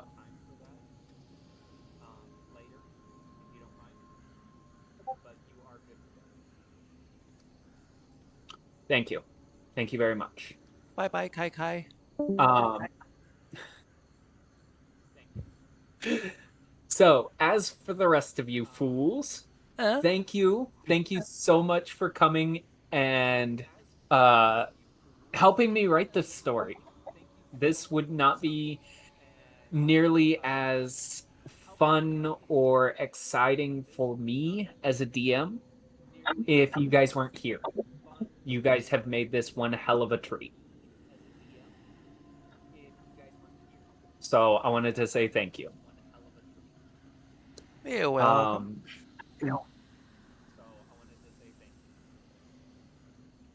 What'd you say? I said you're welcome. Rom, real quick, because I know you still have a whole day to go. Did you have fun today? Oh, I had a blast. I know it was a lot. I didn't expect you guys to get into combat, but did you at least have fun with the combat? Oh yeah, no, it was good. You know, like I'm able to roll. I'm able to watch the stream. It's just that it's fine. Like no problems with it. Wonderful. You are good to go if you want or need to leave. No, I Otherwise, am now all by myself in my apartment that I'm renting. Girlfriend went off to work, so I'm a bit alone. a sorrow. Fen, Xavier, my friend. Something I would like to say. Yeah. If I say it's okay, and you have contention about it, shoot me a message. Okay? Yeah. For future. I'm not mad. I'm glad we got it clarified. I'm glad we talked it out. However, we don't want it argued out on stream. And to kind of ease transition as we're storytelling and everything like that, to smooth it out, let's just, hey, shoot me a message real quick if you think something's not accurate. The same way Rom did. He contested it, but then shot me a message about it. And it turns out he was right about Warcaster. And we figured out what his number was and everything like that, and corrected it for future statements. So, other than that, I have nothing for you. But do you have anything for me? Did you have fun? Did you enjoy yourself? I did. But in this case, I didn't know you were saying it's okay, even if you knew the range or not. I was just saying my own personal knowledge. That's fine. I'm not mad at you. I also keep I'm forgetting not you're upset streaming. at you. I'm glad you spoke up because it's okay to speak up, and I don't want you to feel like you can't speak up. Just for future reference, shoot me a message if you have contentions. Okay? Yeah. Yeah. I'm glad you had fun. I'm sorry I could have literally killed you this time. I apologize. My bad. You could have killed me 4 times already, even in the goddamn introduction. Brodus, how'd you feel about the session? I'm sorry. Not mad at you. I'm not mad at anyone. Why does everybody keep letting me talk? It has been 4 Because times you're the cute now. one. I'm not. He is, I'm he is not human, first off. I said the cute one. Mm.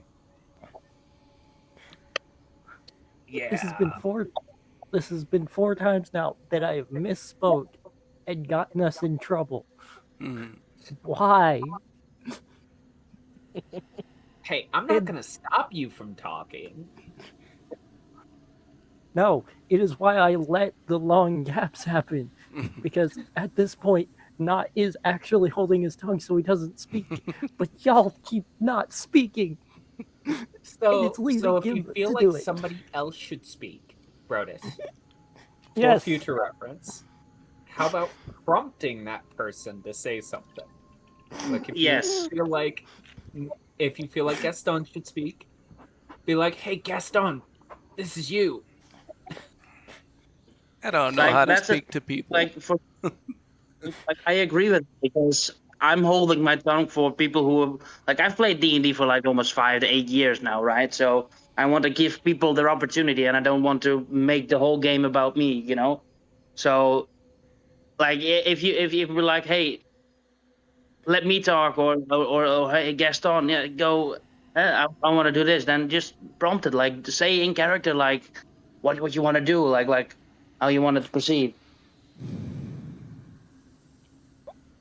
I'm not mad at you at all. That was just, I'm currently in that character moment of why do these people keep letting me talk? Why has nobody said shut up, Not?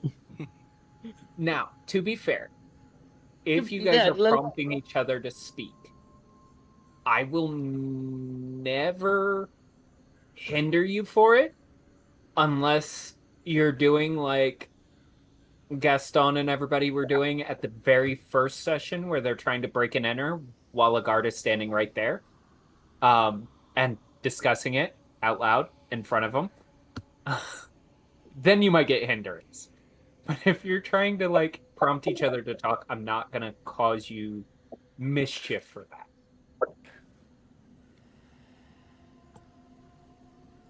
You were trying to say something, Gaston, before I yeah. rudely Like, interrupted. to be honest, what Broder said, like I would probably have said the same thing, you know. So I don't think there was much of a chance to really get out of the situation any other way.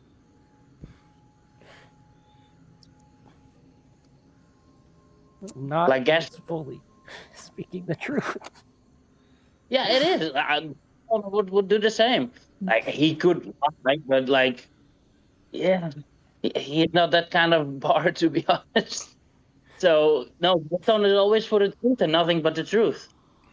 Depending on some situations that he might, bend the truth a little bit, but not that he would like blatantly lie to everybody. Like, look, I'm Gaston. I am 6 feet tall. No, no.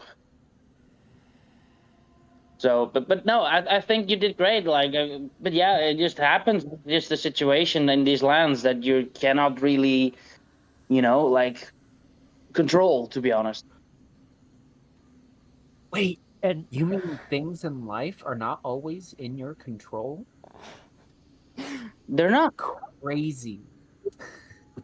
no, but They're not. that was me bringing the Not mentality of I keep saying the wrong things. Why? I will say that there was a way of handling that where you guys could have just straight up left. I think that would have taken some very abstract thinking. So I think the way you guys handled it was well. Even though it ended poorly, I think you handled it the best you could with the people available and the thought process that you had. I think you did good. As from DM who knows the reaction of the people you were interacting with to the people who were interacting with it, you guys did really well. It could have turned out much worse. So, in my opinion, you did really well. Um, it also just so happened that I rolled badly on my side because I was trying to figure out when Willa jumped in. So part of that was on me, and part of that was on you guys. Had Willa appeared like somewhere in the midst of that fight, that could have turned into a more positive structure, or if everybody had gone, it could have turned out slightly differently. But you guys did the best with what you could, and I very much think you did a good job. And Blackbeard, Regarding I am sorry for leaving you guys for so long That's all right. by your damn self.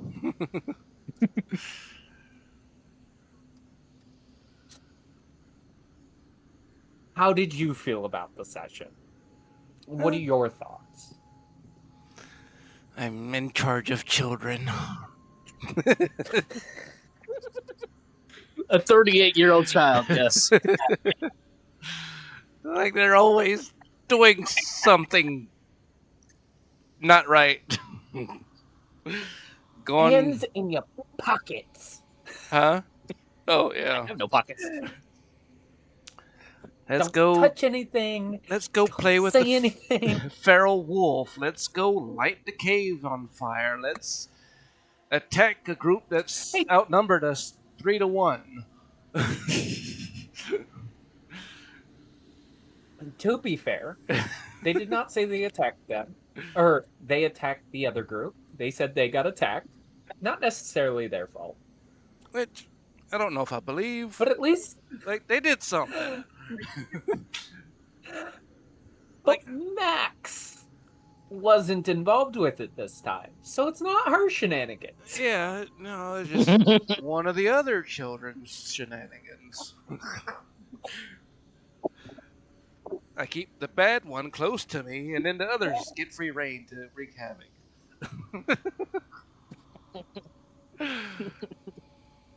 But did you have fun? Yeah. Okay. And that's the most important part. I'm glad you guys are having fun. I have homework for everybody. Oh, shit.